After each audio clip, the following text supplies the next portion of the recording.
السلام علیکم ورحمۃ اللہ وبرکاتہ۔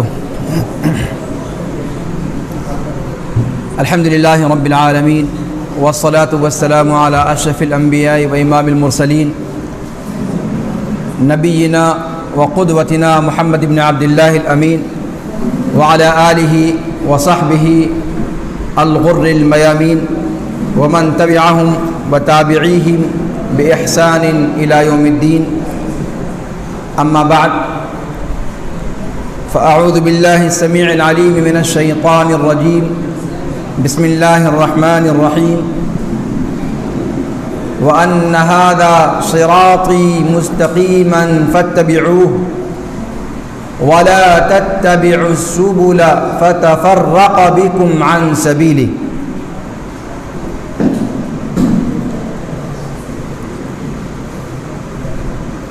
وقال المصطفى صلی اللہ علیہ وسلم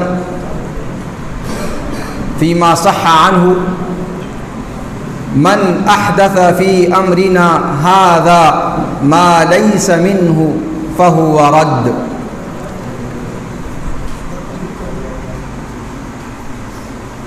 عزیز طلباء اور سامعین کرام، اللہ رب العالمین کا بے پایاں فضل و کرم کہ آپ کے مابین جامعہ سراج العلوم السلفیہ جھنڈا نگر کے طلباء کا سالانہ توسیع خطاب کا پہلا مرحلہ آج منعقد کیا گیا۔ اللہ رب العالمین اس توسیعی لیکچر سے سب سے پہلے مجھے، پھر عزیز طلباء کو اور پھر تمام سامعین کو اور خود مجھے فائدہ اٹھانے کی توفیق ارزانی بخشے۔ آج کے توسیعی محاضرے کا عنوان طلباء کی تحریک پر اور ان کی ثوابدید سے منتخب کیا گیا ہے، اور وہ اس وقت کا سلگتا ہوا موضوع ہے۔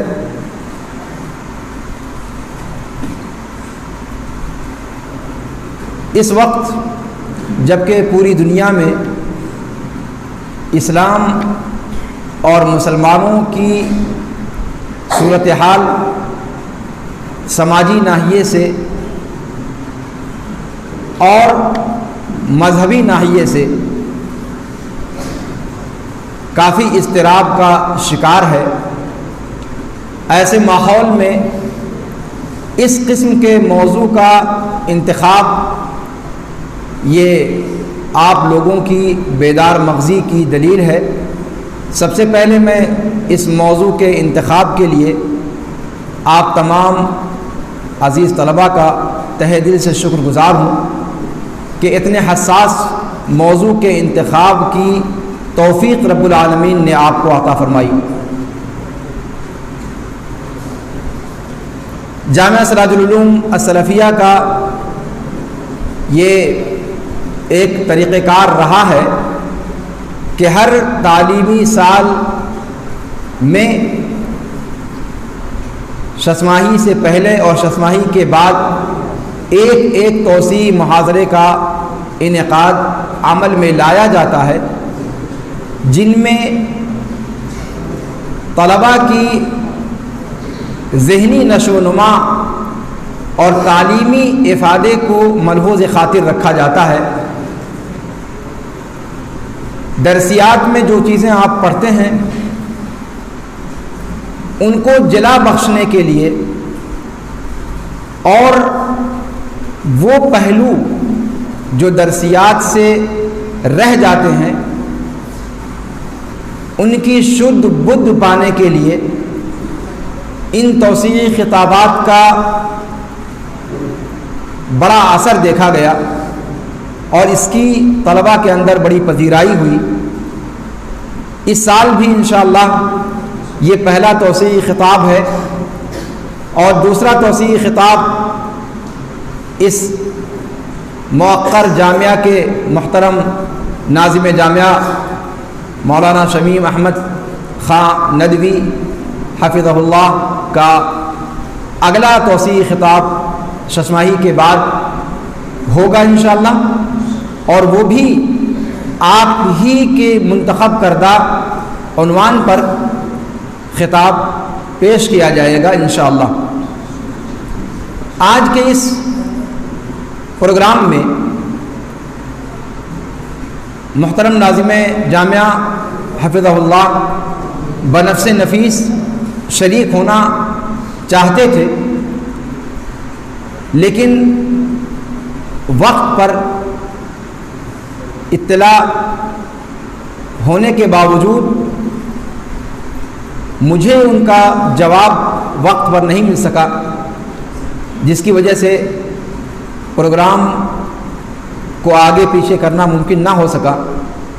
ناظم صاحب کا ایک میسج رات کو میرے پاس آیا تھا، میں بر وقت دیکھ نہیں سکا۔ آج ان کا ایک دوسرا پروگرام تھا اور ایک دن کے لیے پروگرام ملتوی کرنے کی تجویز ناظم صاحب رکھنا چاہتے تھے، لیکن بہرحال کوئی مسئلہ نہیں۔ ناظم صاحب کی نیک خواہشات آپ سبھی لوگوں کے ساتھ ہیں، اور اس عارضی مصروفیت کی وجہ سے ان کی شمولیت خواہش کے باوجود نہ ہو پانے کا انہیں بھی قلق ہے، اور اس حوالے سے آپ تمام طلباء کو ان کی طرف سے یہ پیغام پہنچانے کی ذمہ داری دی گئی۔ آج کے موضوع سے متعلق گفتگو اب شروع کی جائے۔ آج کا موضوع ہے، جیسا کہ آپ سبھی لوگوں کو اعلان میں ذکر کیا گیا، تحریکی منہج اور اس کے بدلتے رنگ و روپ، ایک جائزہ۔ اس موضوع پر گفتگو کرنے سے پہلے ذرا اس صورتحال پر نظر ڈالنا مناسب ہوگا جس صورتحال سے بر صغیر ہند و پاک، اور نہ صرف بر صغیر ہند و پاک بنگلہ دیش نیپال بلکہ پورا عالم اسلام گزر رہا تھا 20ویں صدی کے آغاز پر۔ 20ویں صدی کا آغاز اپنے جیلوں میں بہت سارے چیلنجز لے کر نمودار ہوا۔ ان چیلنجز میں امت مسلمہ کی ذوبحالی کے نت نئے مناظر اور نت نئی شکلیں سامنے آئی۔ ترکی حکومت، جسے خلافت عثمانیہ کے نام سے بھی یاد کیا جاتا ہے، آپ جانتے ہیں کہ 20ویں صدی کے آغاز میں اس کا خاتمہ ہو گیا، اور مسلمانوں کی جو بظاہر ہی صحیح ایک اجتماعی لڑی تھی وہ ٹوٹ گئی۔ مسلمانوں کے اندر اتحاد کی جو ظاہری شکل موجود بھی تھی وہ بھی ختم کر دی گئی، اور اس سے پہلے ہندوستان کے اندر 800 سالہ مسلمانوں کا جو دور حکومت رہا، آپ جانتے ہیں کہ اس کے اندر مسلمانوں کی حکومت ضرور رہی، لیکن اسلام کا بھلا کرنے کی ان کے ذہن و دماغ میں بات نہیں آئی۔ پھر بہادر شاہ ظفر اور ان کے بعد مسلمانوں کی حکومت کا خاتمہ، انگریزوں کا قبضہ، انگریزوں کا 1.5 صدیاں یا 2 صدیاں رہنا، اور پھر مسلمانوں کی تہذیب اور مسلمانوں کی شناخت کے حوالے سے ایک خطرناک موڑ تک معاملات کو پہنچا دینا، پھر 20ویں صدی کے آغاز ہی سے انگریزوں کی طرف سے بر صغیر کو تقسیم کرنے کا ناپاک منصوبہ، یہ تمام صورتحال اگر آپ دیکھیں، ایک طرف ترکی حکومت کا خاتمہ، دوسری طرف ہندوستان کے اندر مغلیہ حکومت کا خاتمہ، اس کے بعد انگریزوں کا قبضہ، اور پھر اس کے بعد کانگریس اور مسلم لیگ کا وجود، اور پھر مسلمانوں کا دو دھڑے میں تقسیم ہو جانا، ایک دھڑا مسلم لیگ کی حمایت میں ہو گیا، دوسرا دھڑا مولانا ابوالکلام آزاد کی رفاقت میں کانگریس کے ساتھ رہا۔ یہ پورا منظرنامہ اس وقت کا اگر آپ دیکھیں تو ایک عجیب صورتحال سامنے آتی ہے، ایک شورش زدہ ماحول، ایک اضطراب سے بھرپور صورتحال، ایک طرف غالب ہندو اکثریت، دوسری طرف مسلمانوں کی شکستہ صورتحال، اجتماعی طور پر، سیاسی طور پر، مذہبی طور پر۔ یہ صورتحال ایسی تھی جس نے وقت کے اچھے اچھے سورماؤں کو ہلا کر رکھ دیا۔ آپ جانتے ہیں خود جماعت اہل حدیث کے بڑے بڑے علماء اس مسئلے کو لے کر کسی ایک طرف جھکاؤ یا تو کرنے کی پوزیشن میں نہیں رہے، یا جو جھکاؤ ان کا ہوا وہ وقت کی نزاکت اور وقت کی نبض کو سمجھتے ہوئے کس حد تک درست تھا اور کس حد تک نادرست تھا، اس کا فیصلہ اس وقت ان کے لیے کرنا ممکن نہیں تھا۔ یہ ضروری ہے، میں اصل میں موضوع پر آنے سے پہلے اس منظرنامے کو بیان کرنا چاہتا ہوں، اس لیے کہ جو صورتحال پیدا ہوتی ہے وہ عشوائی نہیں ہوتی، اس کے کچھ اسباب ہوتے ہیں، اس کے کچھ عوامل ہوتے ہیں، اس کے کچھ محرکات ہوتے ہیں، اور ان اسباب، ان عوامل اور ان محرکات کے تحت اس قسم کی صورتحال وجود پاتی ہے۔ یہ اللہ رب العالمین کی سنت رہی ہے۔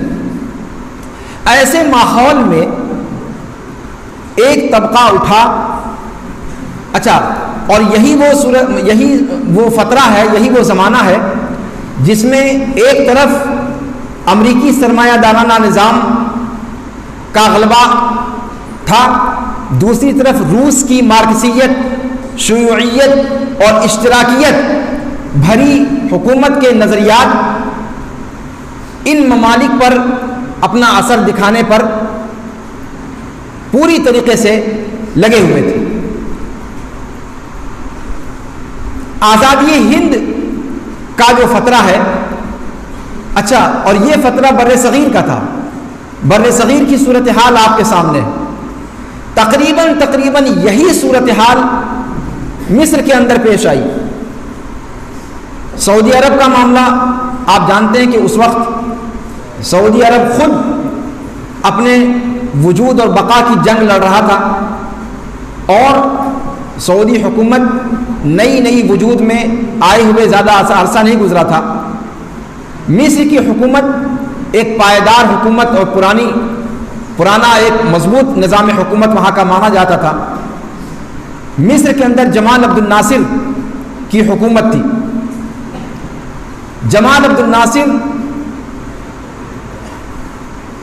اور وہاں مصر کی حکومت کا رویہ بھی کبھی اسلام پسند ہوتا تھا اور کبھی شیوعیت کی طرف، اشتراکیت کی طرف ان کا جھکاؤ ہوتا تھا، جس کی وجہ سے وہاں بھی دین پسند طبقہ حکومت بیزار ہو چکا تھا۔ یہ وہ مجموعی صورتحال تھی عالم اسلام کی 20ویں صدی کے آغاز میں، اور یہی وہ فترہ ہے جب 1903 میں اورنگ آباد مہاراشٹر میں مولانا مودودی کا جنم ہوتا ہے، کی ولادت ہوتی ہے، اور ان سے 3 سال بعد سن 1906 میں حسن بنا پیدا ہوتے ہیں مصر کے اندر۔ اس چیز کو ذہن میں رکھیں آپ. ان لوگوں کی ولادت، ان لوگوں کا زمانہ کون سا ہے؟ اس اضطرابی صورتحال میں جب پوری امت افتراق اور انتشار کا شکار تھی، ملت اسلامیہ کا شیرازہ پورے طور پر منتشر ہو چکا تھا، مسلمان اپنے وجود اور بقا کی جنگ لڑ رہے تھے، یہ صورتحال عالم اسلام کی تھی. ادھر ایران کے اندر ظاہر شاہ کی حکومت تھی، اور شاہی نظام حکومت میں وہاں جو چیزیں جبر و استبداد کی چلی وہ شیعہ حکومت تھی، یا شیعہ اکثریتی علاقہ تھا. وہ وہاں کچھ عرصہ گزرنے کے بعد خمینی کا انقلاب آیا 70 کی دہائی میں تقریباً. خمینی انقلاب، وہ سب صورتحال، یہ فترہ چونکہ اسلام اور مسلمانوں کے اضطراب کا، اسلام کا کیا، مسلمانوں کے سیاسی اور اجتماعی طور پر اضطرابات کا زمانہ تھا. اس طرح کی صورتحال میں پوری امت مسلمہ کسی ایسے مسیحا کی تلاش میں تھی جو اس کی ڈوبتی نیا کو کنارے لگا سکے. یہ چیز آپ کے سامنے رہنی چاہیے. یہ وہ صورتحال تھی جس میں تحریکیت وجود پذیر ہوئی. تحریکیت جب ہم کہتے ہیں تو اس سے مراد کیا ہوتی ہے؟ اب ہم اس کی طرف اپنا رخ کرتے ہیں. عربی زبان میں ایک تعبیر استعمال کی جاتی ہے، الاسلام الحرکی. یہ الاسلام الشعبی یا الاسلام المعرفی کے بالمقابل یہ تعبیر استعمال کی جاتی ہے، اور یہی اصطلاح اس وقت رائج اور سائد ہے. الاسلام الحرکی یا تحریکی مزاج کے حاملین اور ان کا منہج، یہ اس سے مراد کون ہے؟ وہ لوگ جو امت مسلمہ کی موجودہ صورتحال سے تنگ آ کر ان کی اصلاح کا بیڑا اٹھاتے ہیں، اور وہ موجودہ جتنے بھی نظام ہائے حکومت ہیں ان تمام نظام ہائے حکومت کی تکفیر کرتے ہیں کہ جتنے بھی نظام ہائے حکومت ہیں وہ سب کے سب غیر اسلامی ہیں، وہ سب کے سب کافر ہیں، ان کا اسلام اور اسلام کی تعلیمات سے کوئی لینا دینا نہیں ہے. بلکہ مسلمانوں کی صورتحال، اس کی تفصیل میں آگے ذکر کروں گا. تو اب جب یہ صورتحال ہے تو ایسے میں باغ ڈور ہمیں سنبھالنی ہے. اسلام کے احیاء کی ذمہ داری ہماری ہے، اور اسلام کے احیاء کی ذمہ داری ہم کیسے ادا کریں گے؟ اس کا طریقہ یہ ہے کہ تخت پایا جائے. اس کا طریقہ کیا ہے؟ حکومت پر قبضہ کیا جائے. حکومت پر قبضہ کر کے اور پھر اس کے بعد ڈنڈے کے زور پر دنیا کو سدھارا جائے.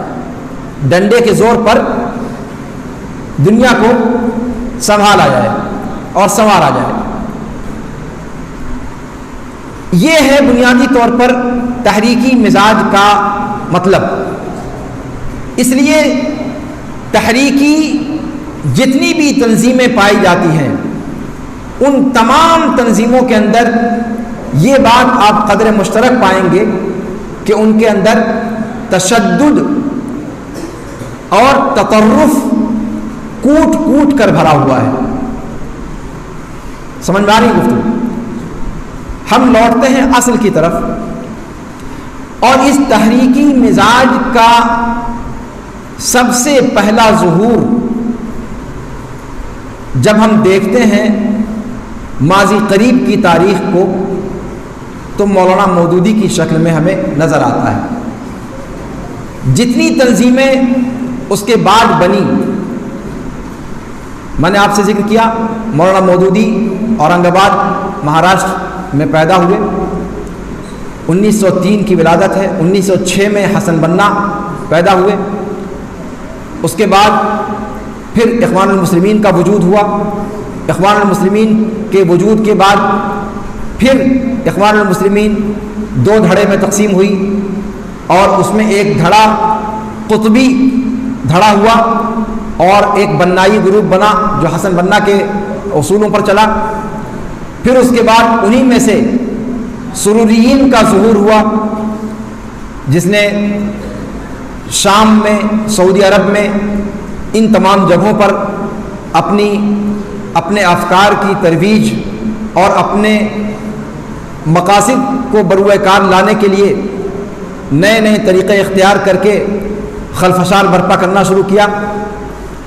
یہ ہو گیا کچھ قدیم، اور اس کے بعد اگر آپ اس کو اور اس کے سلسلے کو دراز کریں تو پھر القاعدہ جس کا نام آپ نے سنا ہوگا، پھر اس کے بعد داعش، اس کا بھی نام آپ نے سنا ہوگا، پھر اس کے بعد طالبان جو ابھی حال فی الحال میں افغانستان میں قبضہ کیا جنہوں نے، یہ ساری کی ساری تحریکیں اسی طریقے سے اگر بر اعظم افریقہ میں دیکھیں آپ، بوکو حرام کا نام سنا ہوگا آپ نے، یہ ساری کی ساری تنظیمیں ان سب کے ڈانڈے جماعت اسلامی کے ساتھ جا کر ملتے ہیں۔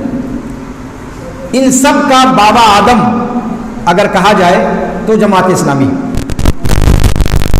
اور اس لیے جب جماعت اسلامی پر گفتگو کی جاتی ہے تو اس کا مقصد یہ نہیں ہوتا کہ ان سے ہمیں کوئی ذاتی پرخاش ہے، بلکہ حقیقت یہ ہے کہ جنہوں نے جماعت اسلامی کو گہرائی سے پڑھا ہے وہ اس حقیقت کو جانتے ہیں کہ اس وقت پوری دنیا میں جتنی مسلح تحریکیں چل رہی ہیں، جتنی دہشت گردی کی تنظیمیں پائی جاتی ہیں، ان تمام کی جڑیں جماعت اسلامی کی تعلیمات سے جا کر جڑتی ہیں۔ بلکہ اگر یہ کہا جائے کہ مولانا مودودی اور حسن بنا دونوں ایک دوسرے کے معاصر ہیں، بلکہ مولانا مودودی 3 سال بڑے ہیں حسن بنا سے، لیکن حسن بنا 1949 میں تقریباً ان کا انتقال ہو گیا۔ انتقال کیا ہوا؟ قتل کر دیے گئے، جس کو وہ لوگ شہید کہتے ہیں، جبکہ شہید کا حکم لگانا کسی بھی شخص پر ہمارے لیے ممکن اور درست نہیں ہے، جیسا کہ آپ سبھی جانتے ہیں سلف کا منہج اس تعلق سے۔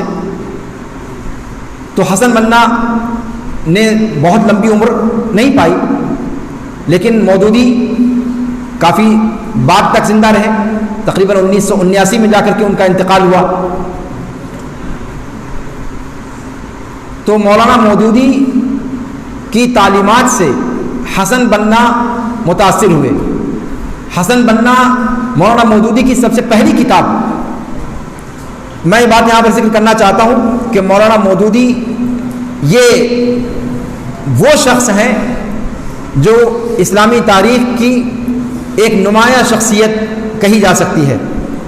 مولانا مودودی رحمۃ اللہ علیہ وہ ہندوستان کی یا متحدہ ہندوستان کی، صحیح معنوں میں اگر صحیح تعبیر استعمال کی جائے، متحدہ ہندوستان کی، چونکہ اس وقت یہ تقسیم جو آپ نے 1947 میں دیکھی یہ بعد کی تقسیم ہے، اور وہ متحدہ ہندوستان کے تھے، اورنگ آباد مہاراشٹر ان کا جائے ولادت ہے۔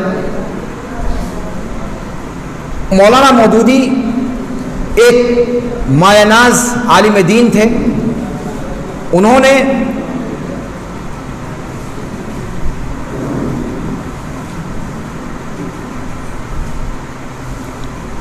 نے اپنے مطالعے کی وسعت سے اس مقام کو پانے کی کوشش کی جس کی کوئی بھی انسان صرف تمنا کر سکتا ہے۔ انہوں نے باقاعدہ اکیڈمک طور پر تعلیم حاصل نہیں کی، اپنے والد محترم پر جو کچھ پڑھ سکے پڑھے، اور پھر اس کے بعد مطالعے کے ذریعے سے انہوں نے اسلام کو سمجھنے کی کوشش کی۔ میں مکمل آبجیکٹیو طریقے پر گفتگو کو آگے بڑھاؤں گا تاکہ یہ چیز آپ کے ذہن میں رہے کہ ہماری دشمنی مولانا مودودی کی شخصیت سے نہیں ہے، ہماری دشمنی حسن بنا کی شخصیت سے نہیں ہے، ہمیں گفتگو ان کے افکار سے کرنی ہے۔ ہماری جو رائے ہے وہ ان کے افکار کے تعلق سے ہے، ان کے منہج پر ہماری گفتگو ہے، اور ہم یہ بھی ظاہر کرتے چلیں گے کہ ان کے منہج میں یہ انحراف کیوں کر آیا۔ تو مولانا مودودی کے بارے میں اچھا اور ایک بات یہاں میں یہ بھی ذکر کر دوں کہ جتنے اس دور کے قواد ہیں، جو جتنے بھی اس دور کے بڑے بڑے لیڈران ہیں، چاہے وہ ابو العلا مودودی علیہ الرحمہ ہو، یا حسن البنا ہو، یا سید قطب ہوں، یہ سارے کے سارے لوگ کوئی باقاعدہ عالم دین نہیں ہے۔ صرف مودودی کا مسئلہ نہیں ہے، اس کو ذہن میں رکھیے گا، صرف مسئلہ مودودی کا نہیں ہے۔ سید قطب بھی اس حمام میں ویسے ہی ننگے ہیں جیسے مولانا مودودی رحمۃ اللہ علیہ۔ سید قطب کا معاملہ بھی ایسے ہی ہے کہ وہ باقاعدہ اکیڈمک طور پر عالم دین نہیں تھے، بلکہ انہوں نے اپنے مطالعے سے جو کچھ حاصل کیا وہ حاصل کیا، بلکہ بہت سارے لوگ ان کو عالم دین ماننے کے لیے بھی تیار نہیں ہیں۔ وہ ایک ادیب ہیں اور یقیناً ادیب ہیں، اور سید قطب ادیب ہیں کیسے کہ انہوں نے مصر کے اس زمانے کے جو سب سے مشہور ادیب گزرے ہیں اور ناقد گزرے ہیں، عباس محمود العقاد، جن کی مشہور کتابیں ہیں ساعت بین الکتب والناس، عبقریت محمد، اور اس کے علاوہ بہت ساری کتابیں انہوں نے لکھی۔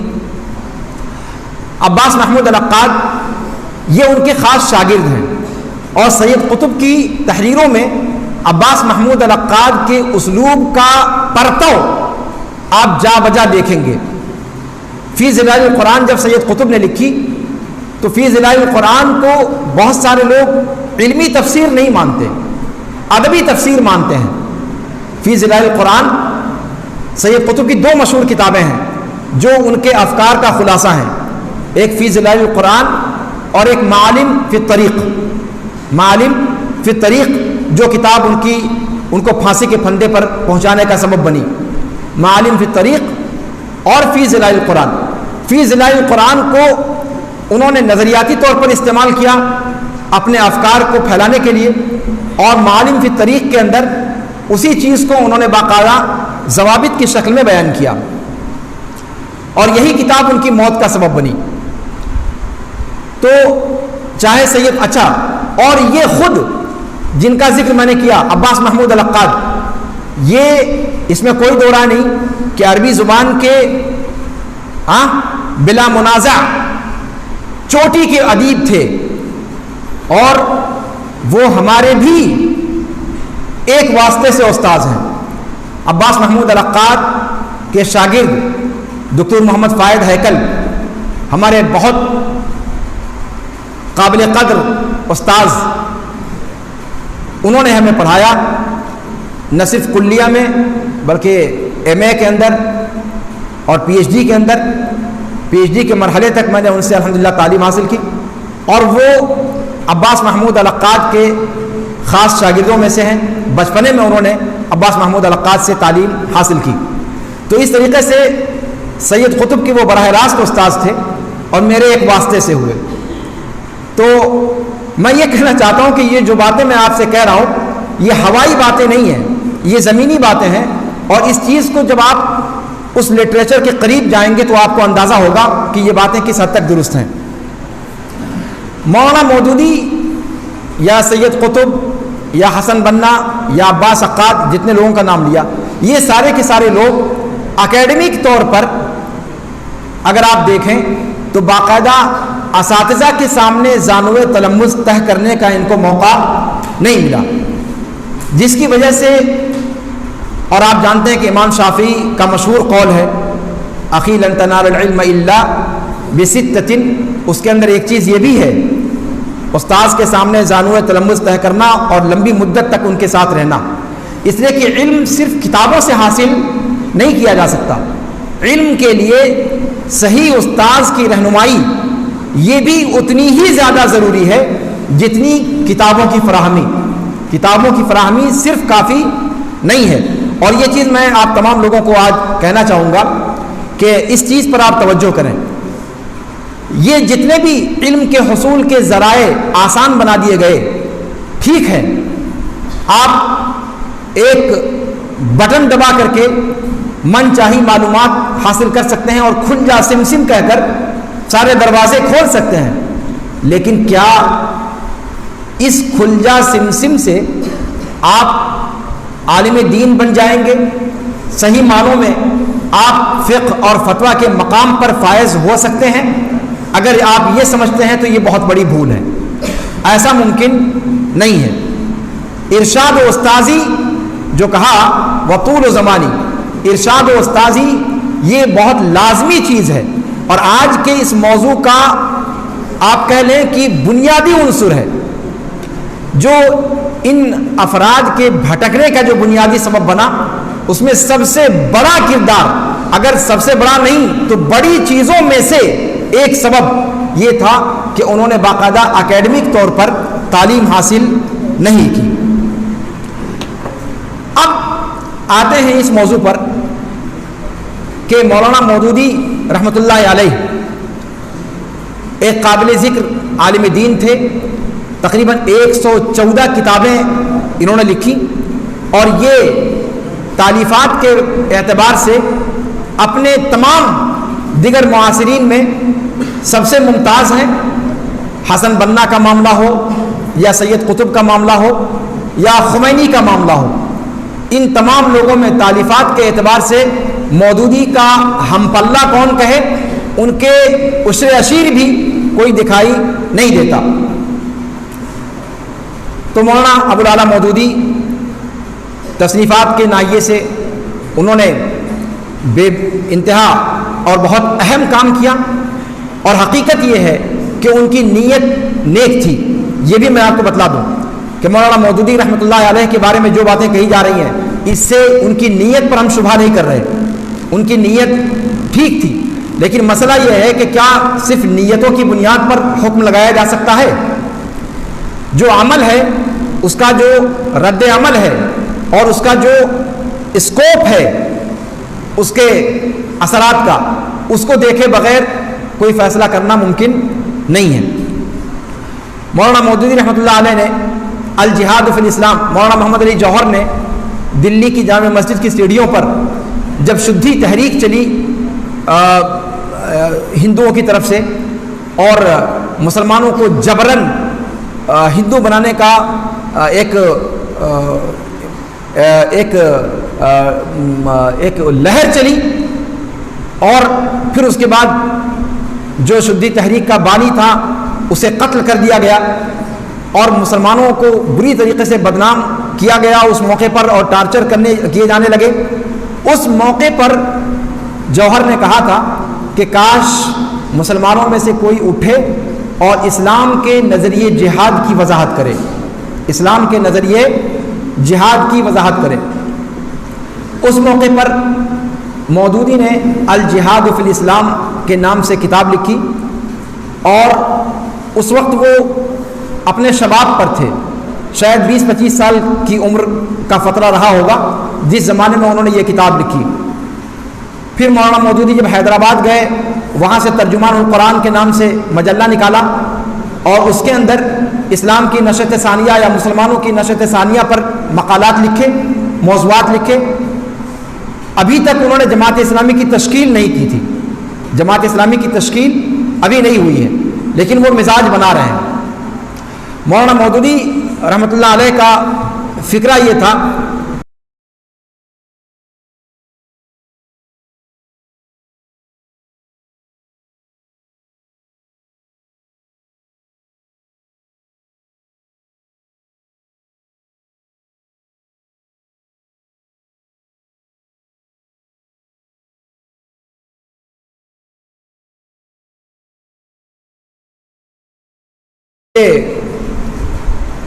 وہ مسلمانوں کو دوبارہ عروج پر لانا چاہتے تھے.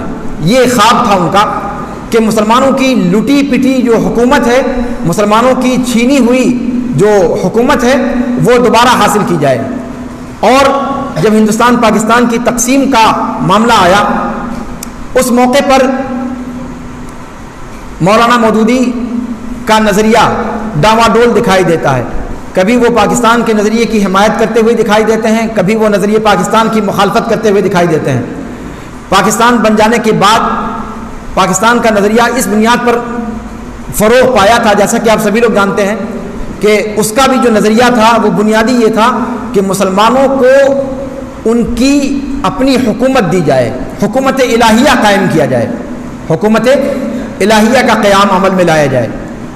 جناح نے جب یہ نعرہ دیا، یا جناح کو جب اس سلسلے میں آگے کیا گیا، اس موقع پر مسلمان بڑی خوش فہمی میں تھے. میں نے آپ کو بتایا کہ مسلمانوں کا قافلہ لٹا پٹا تھا، وہ اس انتظار میں تھے کہ کوئی مسیحا کھڑا ہو اور مسلمانوں کے اس منتشر شیرازے کو جمع کرنے کی کوشش کرے.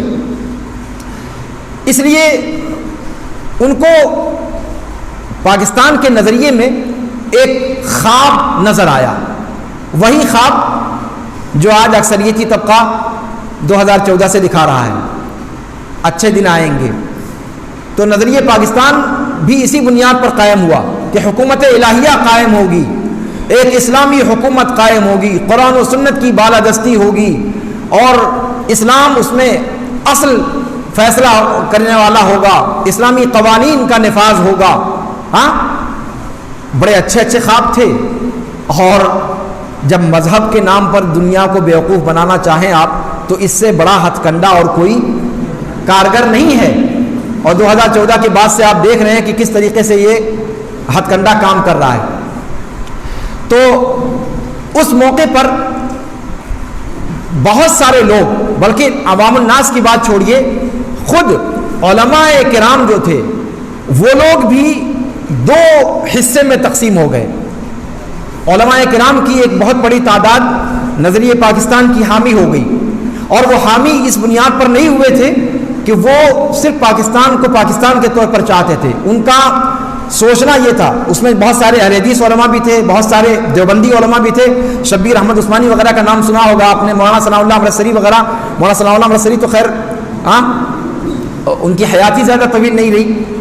تو بہت سارے علماء انہوں نے اس کے اندر اسلام کی نشت ثانیہ سمجھی اور اس بنیاد پر اس نظریے کی حمایت کی. جبکہ مولانا ابوالکلام آزاد جو ابن تیمیہ کی تعلیمات کے رمز شناس تھے، انہوں نے بر صغیر کے مسلمانوں کا جو جغرافیائی نقشہ ہے اور یہاں کا جو تہذیبی ورثہ ہے اور یہاں کی جو زمینی ڈیمانڈ ہے، اس چیز کو مولانا ابوالکلام آزاد نے پوری گہرائی اور گہرائی سے بھانپا. اور اسی لیے جامع مسجد کی سیڑھیوں سے کھڑے ہو کر انہوں نے لوگوں کو روکنے کی کوشش کی. نظریہ پاکستان کے مخالف تھے، اور آج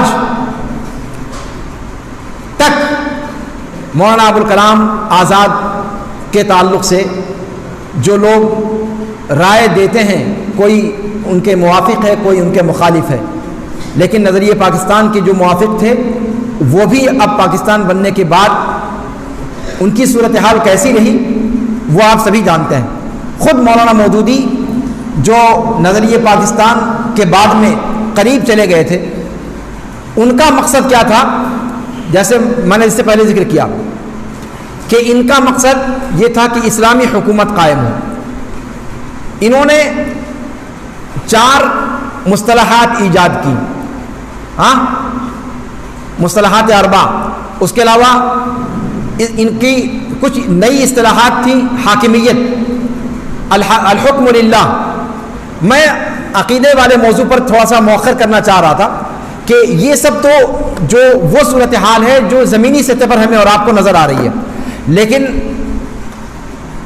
اس کے بعد ہم آئیں گے کہ عقدی ناحیے سے جماعت اسلامی کے نظریات کہاں تک میل کھاتے ہیں اسلام کی صحیح تعلیم سے اور صحیح اسلام کے صحیح عقیدے سے۔ تو مولانا مودودی رحمۃ اللہ علیہ، ان کا جو حکومت الہیہ کا خواب تھا وہ پارا پارا ہو گیا، اور پھر اس کے بعد وہیں سے انہوں نے عوام کا رخ کیا، جماعت اسلامی کی تشکیل دی، اور جماعت اسلامی کی تشکیل کے بعد پھر انہوں نے جماعت کو کچھ مخصوص اصول و نظریات پر ان کی تربیت کا بیڑا اٹھایا، جس میں سے سب سے اہم چیز کیا تھی؟ الحاکمیت۔ اور الحاکمیت پر گفتگو میں آپ لوگوں کے سامنے اس سے پہلے کر چکا ہوں۔ الحاکمیت کیا ہے؟ یہ کہتے تھے کہ صاحب اگر آپ موحد ہیں تو آپ حاکمیت کو مانے بغیر آگے نہیں بڑھ سکتے۔ حاکمیت کا مطلب کیا ہے؟ کہ اپنے مابین پیش آمدہ سارے کے سارے معاملات میں جب تک آپ فیصل حکم اللہ رب العالمین کو نہیں بناتے تب تک آپ مسلمان نہیں ہیں۔ آپ دیکھیں، یہ ہے نظریہ حاکمیت۔ انہوں نے کہا کہ حاکمیت ایک مسلمان جو اللہ پر یقین رکھتا ہے، اللہ کو صحیح معنوں میں معبود تبھی وہ مان سکتا ہے جب وہ اپنے تمام معاملات میں فیصل اللہ رب العالمین کو مانے، اللہ رب العالمین کے حکم کے سامنے کوئی اور حکم نہ چلنے دے۔ یہ جو پارلیمنٹ کا سسٹم ہے، یہ جو کمیونسٹ کا نظام ہے، یہ جو سرمایہ دارانہ نظام ہے، اشتراکی نظام ہو، سرمایہ دارانہ نظام ہو، یا انسانوں کا قائم کردہ کوئی بھی شیوعی نظام ہو، یہ سارے کے سارے نظام یہ کفر اور طاغوت کے نظام ہیں، اور ان نظاموں کا حامی یا ان نظاموں کو ماننے والا وہ سب کا سب بندہ، وہ سارے کے سارے بندے دائرہ اسلام سے خارج ہیں، اس لیے کہ اللہ تعالیٰ اکیلا حاکم ہے اور اس کی دنیا ہے، اس کی دنیا میں اسی کا حکم چلے گا، اس کے علاوہ کسی اور کا حکم نہیں چلے گا۔ یہ ہے نظریہ حاکمیت جس کو لے کر کے مولانا مودودی کھڑے ہوئے۔ دوسرا ان کا اصول تھا جاہلیت۔ وہ یہ سمجھتے تھے کہ اس وقت جو مسلم سماج ہے یہ اسلام سے پہلے والی جو جاہلیت تھی اس سے بھی خطرناک قسم کی جاہلیت میں پہنچ چکا ہے، اس سے بھی خطرناک قسم کی جاہلیت میں لت پت ہے۔ اور اس اعتبار سے یہ مسلم معاشرہ قریش، اللہ کے رسول صلی اللہ علیہ وسلم کے زمانے میں جو کفار مکہ تھے، ان کے جن اعمال کو جاہلیت کہا گیا ہے ان سے زیادہ خطرناک اعمال میں آج کا اسلامی معاشرہ یا مسلمانوں کا معاشرہ پایا جاتا ہے۔ تو یعنی پورے کا پورا معاشرہ جاہلیت کے اندر سانس لے رہا ہے۔ اس طریقے سے انہوں نے پورے معاشرے کی ایک طریقے سے تکفیر تک معاملہ پہنچا دیا۔ ابھی میں اس کی کچھ تفصیل بتاؤں گا کہ کیا مولانا مودودی رحمۃ اللہ علیہ وہ واقعتاً اس حد تک چلے گئے تھے؟ کچھ لوگ کہتے ہیں کہ نہیں، یہ ان کے اوپر الزام یا اتہام باندھنے کی کوشش کی جاتی ہے۔ اس کی تفصیل میں آگے ذکر کروں گا، آپ لوگ اس کو ذہن میں رکھیں اگر یہ پوائنٹ میرے ذہن سے نکل جائے۔ مولانا مودودی جس زمانے میں تھے اس زمانے میں مختلف قسم کے فتنے نمودار ہو چکے تھے۔ میں آپ کو پہلے بتا چکا ہوں کہ یہ ایک اپنی سوچ کے مطابق انہوں نے اچھا کام کرنے کی کوشش کی۔ ان کے زمانے میں غلام احمد قادیانی کا فتنہ اٹھا، ٹھیک ہے، قادیانی فتنہ یا قادیانی مسئلہ کے نام سے انہوں نے اس کے رد پر کتاب لکھی، اور وہ کتاب ان کے لیے جان کا جنجال بھی بنی، جیسا کہ تاریخ میں ذکر کیا جاتا ہے۔ ایک سبب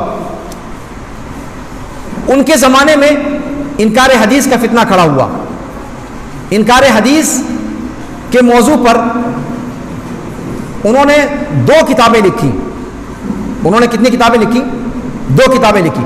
یہ باتیں میں اس لیے کہہ رہا ہوں تاکہ آپ کو یہ چیز ذہن میں رہے کہ تحریکیت کے بانی مبانی مولانا مودودی تھے، اور مولانا مودودی کے افکار سے کیسے بعد میں دیگر تحریکیں پھلی اور پھولی اور کیسے مولانا مودودی کے فکر کو لے کر انہوں نے اگر سیر کی بات کہی تھی تو بعد میں وہ معاملات سوا سیر ہو گئے.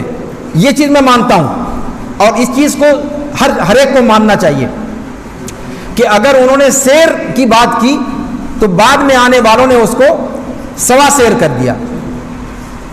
انہوں نے حکومتوں کے خلاف کھلی بغاوت سے روکا. ایک بات انہوں نے اپنے تئیں لیکن اپنی کتابوں میں اسلامی معاشرے کو کافر معاشرہ قرار دیا. حاکمیت کے موضوع کو لے کر, جاہلیت کے موضوع کو لے کر آپ تفہیم القرآن کو پڑھیں, ان کی مصطلحات اربعہ پڑھیں, ان کی اور جو کتابیں لکھی گئیں تفہیمات, تنقیحات, یا اسی طریقے سے ترجمان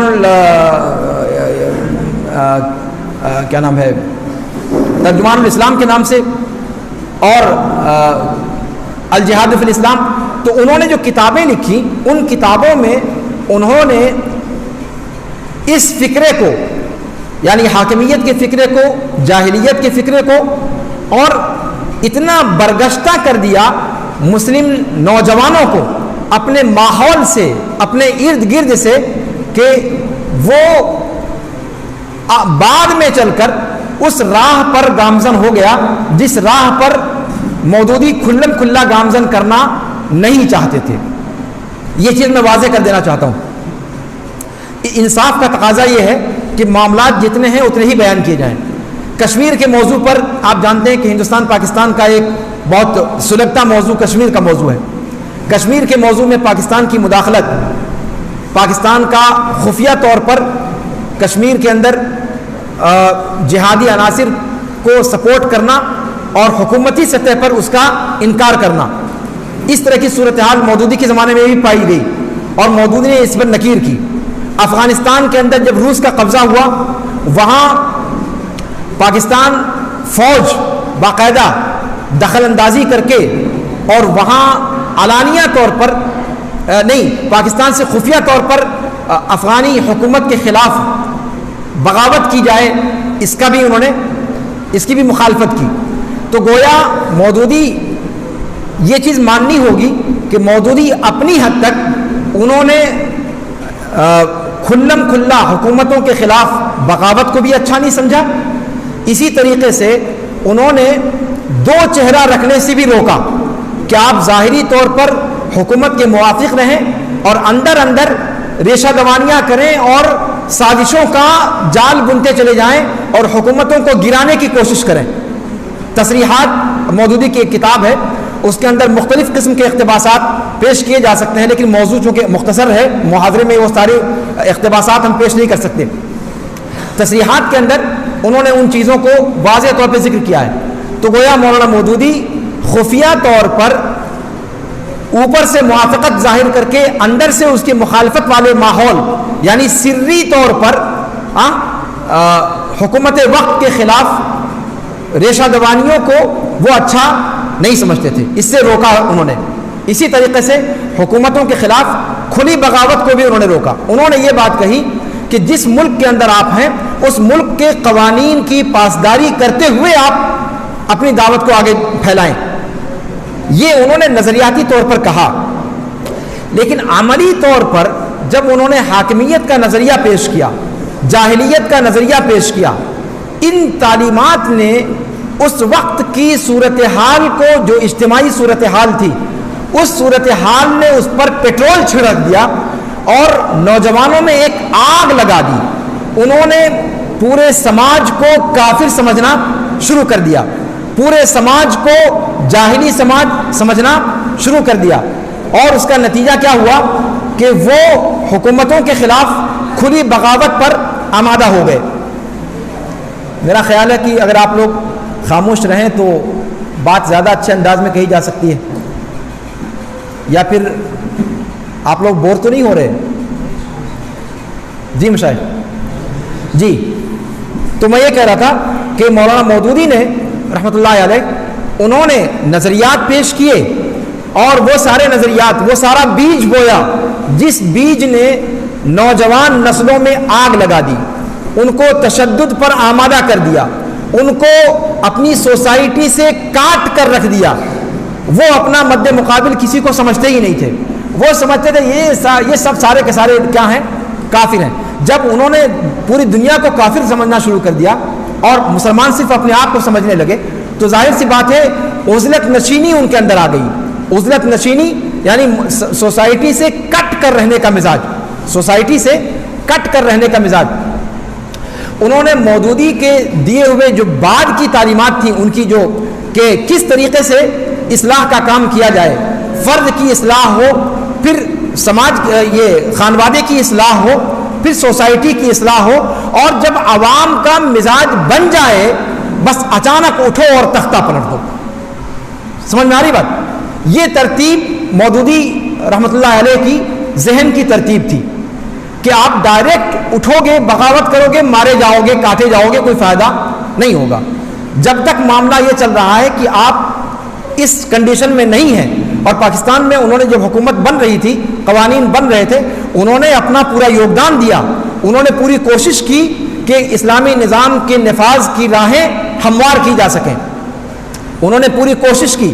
انہوں نے جس پارلیمنٹری نظام کو طاغوت کا نظام قرار دیا تھا, سرنڈر کر کے اس پارلیمنٹ کے اندر داخلے کو بھی جائز قرار دیا. فاطمہ جناح کی موافقت بھی انہوں نے کی. ہاں, سارا سب کچھ. یعنی وہ ایک طریقے سے آپ کہہ لیں کہ ایک مفکر کا جو ذہن ہوتا ہے, اس مفکر کے ذہن سے وہ سوچ رہے تھے. انہوں نے اپنی نظر سے جو کتابیں لکھی اور جو باتیں لکھی اور جو معاشرے کی تصویر کشی کی, وہ اور اس کے اصلاح کے لیے جو انہوں نے حل پیش کیا, اس حل کی تلاش میں وہ لگاتار بڑھتے رہے, اور انہوں نے مسلح جد و جہد کی راہ کو اختیار نہیں کیا. یہ چیز جو ہے ان کے لیے آپ کہہ سکتے ہیں کہ ان کے اوپر الزام ہے اگر یہ کہا جائے کہ بعد کی تحریکوں میں جو مسلح جد و جہد اور تشدد پسندی کا رخ پروان چڑھا, یہ بعینی ہی وہی ہے جو مودودی کے افکار میں ہے, تو یہ بات مناسب نہیں ہوگی. لیکن مودودی کے افکار نے ان لوگوں کو ہتھیار اٹھانے کے مرحلے تک پہنچایا, یہ بات بھی صحیح ہے. یہ بات بھی صحیح ہے. اب میں اس پر آتا ہوں کہ مودودی رحمت اللہ علیہ, ایک چیز میں اور ذکر کر دوں یہاں پر اس سے پہلے کہ مودودی سے ہم آگے بڑھیں. مودودی نے تفہیم القرآن کے اندر جب وہ آیت کریمہ اس پر گفتگو کی ہے کہ ان الذین آمنوا والذین ہاجروا وجاہدوا باموالہم وانفسہم فی سبیل اللہ والذین آووا ونصروا اولئک بعضهم اولیاء بعض والذین آمنوا ولم یہاجروا ما لکم من ولایتہم من شیء. اس آیت پر گفتگو جب انہوں نے کی ہے, وہاں انہوں نے ایک اتنی عظیم بات کہی ہے کہ وہ عظیم بات اس وقت ہم کو تو سمجھنے کی ضرورت بعد میں ہے, جماعت اسلامی کے ماننے والوں کو سمجھنے کی ضرورت پہلے مرحلے میں ہے. اس آیت کی تفسیر میں انہوں نے جو پرانے مفسرین تھے, امام قرطبی اور جتنے دیگر مفسرین تھے, انہوں نے جو کہا اس آیت کی تفسیر میں, وہ تو کہا ہی, انہوں نے اس کو اس حوالے سے لیا والذین آمنوا ولم یہاجروا ما لکم من ولایتہم من شیء, کہ اگر کوئی بندہ بلاد کفر میں رہ رہا ہے, ایسی جگہوں پر رہ رہا ہے جہاں اسلامی حکومت نہیں ہے اور ایک اسلامی حکومت یا مسلمانوں کی حکومت ہے, اگر وہ ملک جہاں کافروں کے ساتھ مسلمان رہ رہے ہیں اور مسلمان وہاں ستائے جا رہے ہیں, تو کیا وہ ملک جو مسلمانوں کا ملک ہے اس کے لیے جواز ہے کہ وہ غیر مسلم ملک میں یا کافروں اور مسلمانوں کا جو مخلوط ملک ہے وہاں مسلم اقلیت پر ہونے والے ظلم پر دخل اندازی کر کے وہاں کے مسلمانوں کی مدد کرے؟ ایک مسئلہ ہے یا نہیں ہے؟ ایک مسئلہ ہے. اور اس آیت کریمہ سے استدلال کرتے ہوئے مودودی نے لکھا کہ یہ چیز جائز نہیں ہے. پہلے بھی متقدمین مفسرین نے بھی لکھا ہے, لیکن مولانا مودودی نے اقوام متحدہ کی جو چارٹرڈ ہیں, اقوام متحدہ کا جو منشور ہے, اس منشور کو سامنے رکھ کر کے انہوں نے کہا کہ اس وقت پوری دنیا کے ممالک بین الاقوامی معاہدات میں ایک دوسرے کے ساتھ جڑے ہوئے ہیں, اقوام متحدہ کے جتنے ممالک ہیں ان کے آپس میں معاہدات ہیں، اور ان معاہدات کی روح سے ایک ملک دوسرے ملک کے اندرونی معاملات میں دخل اندازی نہیں کر سکتا. اور اس کے لیے انہوں نے دلیل اسی آیت سے پیش کی کہ اس آیت میں اللہ نے کیا فرمایا، والذین آمنوا ولم یہاجروا ما لکم من ولایتہم من شیء، کسی قسم کی ولایت آپ کی ان کے لیے نہیں ہے. ٹھیک ہے، اس آیت میں یعنی ولایت سے دو چیزیں مفسرین نے مراد لی ہیں، ایک ارث کی موالات اور ایک نصرت کی موالات، ان کی تائید کرنا، ان کی مدد کرنا، ایک یہ معنی بھی لیا ہے. اور دوسرا معنی وراثت کا معاملہ، کہ وراثت اگر کوئی بلاد کفر میں باقی بچ گیا اور اس کے رشتہ دار باقی چلے گئے بلاد اسلام میں، تو اب یہ بلاد کفر والا بلاد اسلام والے کا وارث ہوگا یا نہیں ہوگا. اس حوالے سے بھی جب کہا کہ ما لکم من ولایتہم من شیء، تو مفسرین نے ذکر کیا، گرچہ اس کو کہا کہ یہ بعد میں منسوخ کر دیا گیا. تو مودودی نے اس کو نئے تناظر میں اس طریقے سے بیان کیا. آج آپ کو نہیں لگتا کہ اس پوائنٹ کو پوری دنیا کے سامنے اجاگر کرنے کی ضرورت ہے؟ آج جب پوری دنیا کے اندر بشمول ہندوستان اور پاکستان اور جو ہمارے ارد گرد کے ممالک ہیں، دنیا کے سارے ممالک، جب اقوام متحدہ کے چارٹرڈ کے مطابق آپ ان کے ساتھ، آپ کا اشتراک ہے ان کے ساتھ، آپ نے معاہدات پہ دستخط کیے ہیں، اور اللہ تعالیٰ کا حکم ہے کہ جب معاہدہ کوئی ہو تو اس کو مکمل کرو، ہے کہ نہیں؟ وَالْمُوفُونَ بِعَهْدِهِمْ إِذَا عَاهَدُوا، یہ قرآن کا حکم ہے. تو مودودی نے، اب آپ دیکھیے کہ ان کی کتنی آفاقی سوچ تھی. انہوں نے کہا کہ اگر جیسے مثال کے طور پر پاکستان کا مسئلہ ہے، ہندوستان کے اندر اگر کہیں ظلم ہو رہا ہے تو پاکستان براہ راست وہاں سے خفیہ طور پر کوئی اگر چاہے کہ یہاں آ کر کے مدد کرے تو یہ چیز درست نہیں ہے. لیکن یہ مودودی کی سمجھ کیا خود ان کی جماعت کے لوگوں نے تسلیم کی؟ میں آپ سے پوچھتا ہوں، کی؟ نہیں کی. باقاعدہ اس وقت وہاں کی طرف سے جو دہشت گرد تنظیمیں کام کر رہی ہیں ان میں جماعت اسلامی کو ماننے والی تنظیمیں سر فہرست ہیں، وہ تنظیمیں سر فہرست ہیں. نہ صرف یہ کہ وہ خود مودودی کی بیان کردہ چیز کو نہیں مان رہے، بلکہ سعودی عرب کو جو اللہ کے فضل و کرم سے قرآن و سنت پر اور اسلامی دستور پر قائم ہے، ان کے اوپر نقد کرتے ہیں کہ اگر ہندوستان میں کہیں پر مسلمانوں پر کوئی چیز ظلم اور جبر کا رویہ اختیار کیا جاتا ہے تو سعودی عرب کیوں اسٹینڈ نہیں لیتا؟ سعودی عرب اسٹینڈ کیوں نہیں لیتا؟ ارے بھائی، اگر سعودی عرب اسٹینڈ نہیں لیتا تو آپ کو نہیں لگتا کہ خود آپ کے امام کی بیان کردہ تصریحات کے مطابق ان کے لیے جائز ہی نہیں ہے کہ وہ تدخل کریں؟ ہاں، آپ قرآن و سنت چھوڑ دو، قرآن و سنت تو آپ کو ماننا نہیں ہے، اپنے امام کی بات کو تو مانو. جب اقوام متحدہ کے معاہدات کے دور میں پوری دنیا کے ممالک بدھے ہوئے ہیں، سعودی عرب کے ہندوستان کے ساتھ، دنیا کے ساتھ، دیگر ممالک کے ساتھ معاہدات ہیں یا نہیں ہیں؟ معاہدات ہیں. پھر اگر سعودی عرب تدخل نہیں کرتا تو اس پر ان کا مواخذہ کس بنیاد پر آپ کر رہے ہیں؟ جبکہ آپ کے امام نے خود یہ بات کہی ہے کہ اگر معاملہ ایسا ہو تو براہ راست کوئی حکومت اس کے اندر دخل اندازی نہیں کر سکتی. اس چیز کو جو ہے میں خاص طور سے ذکر کرنا چاہوں گا. میں آگے بڑھتے ہوئے ایک بات ذکر کروں کہ مولانا مودودی رحمۃ اللہ علیہ کی جو تعلیمات تھی وہ کہاں کی تھی؟ برصغیر ہندوستان کی تھی، متحدہ ہندوستان کی تھی. متحدہ ہندوستان میں ایک طرف متشدد ہندو مذہب کٹر پنتھی تھے. کٹر پنتھ چاہے جہاں کا بھی ہو وہ مضر ہے، آپ جانتے ہیں. اور اگر میں یہ کہوں کہ مسلمانوں میں سے کٹر پنتھ یہ ہیں تو غیر مسلموں میں سے جو کٹر پنتھ ہیں ان کے ڈانڈے بھی اورنگ آباد ہی سے جا کر ملتے ہیں. یہ ایک عجیب و غریب اتفاق ہے، مجھے نہیں معلوم یہ تاریخ کا کیسا مذاق ہے. جی، اور آپ لوگ اچھی طرح سمجھتے ہوں گے کہ میں کس کی بات کر رہا ہوں. تو دونوں مذہب کے کٹر پنتھ کے جو بانی مبانی ہیں ان کے علاقے ایک ہی طرف کے علاقے ہیں، اور یہ عجیب و غریب اتفاق ہے. تو یہاں پر ایک تو غیر مسلم چیلنجز، پھر مسلمانوں کے غیر مسلموں کے ساتھ رہنے کی وجہ سے ان کے اندر جو بگاڑ آ چکا تھا، اس سارے پس منظر میں مودودی نے اپنی وہ تعلیمات دی جو تعلیمات انہوں نے اپنی کتابوں کے اندر بیان کی ہیں. ٹھیک ہے. حاکمیت پر میں ایک بات اور کہہ دوں کہ اب تھوڑی سی میں گفتگو عقیدے پر کر لوں کہ عقیدے کے ناحیے سے ان پر کیا گرفت ہے، پھر ہم تھوڑی سی گفتگو کریں گے بعد میں معاملات کیسے بنے.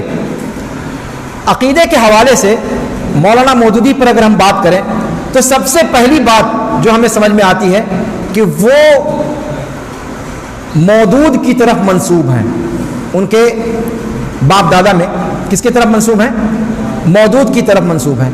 جو معین الدین چشتی کا نام آپ نے سنا ہوگا. کون تھے یہ؟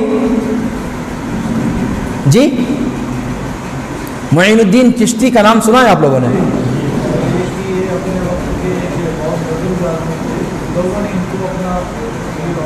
عام طور سے ہمارے ہاں جو ایک بڑا طبقہ مسلمانوں کا ہے وہ دیوبندیوں کا ہے، اور دیوبندیوں کا عقیدہ جب میں نے آپ لوگوں کو بتایا تھا تو بتایا تھا کہ ان لوگوں نے خود عقائد علماء دیوبند میں اس چیز کا اقرار کیا ہے کہ وہ فروع میں امام ابو حنیفہ رحمہ اللہ کو مانتے ہیں، اصول میں اشعری اور ماتریدی ہیں، اور سلوک میں 4 طرق میں سے کسی طریق کو مانتے ہیں.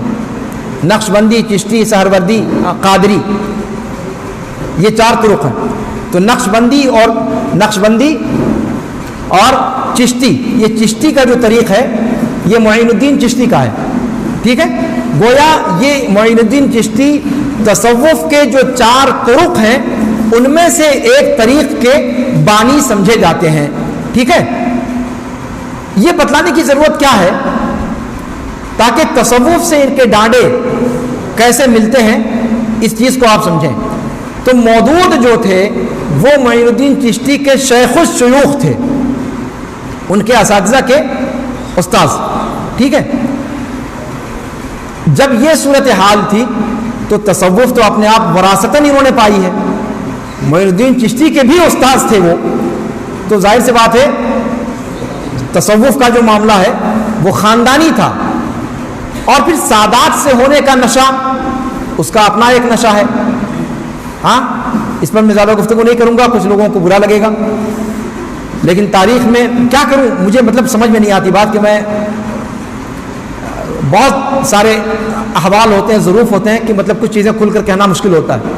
تو سادات کا بھی نشہ تھا، تصوف کا بھی نشہ تھا. اچھا سادات سے کا نشہ ہونے کی وجہ سے طہران سے قریب تھے، طہران سے قربت یہ صرف کاز ایک ہونے کی وجہ سے نہیں تھا کہ ان کا بھی کاز تھا کہ وہاں بھی خمینی نے نعرہ کیا دیا تھا؟ اسلامی انقلاب. کیا نعرہ دیا تھا؟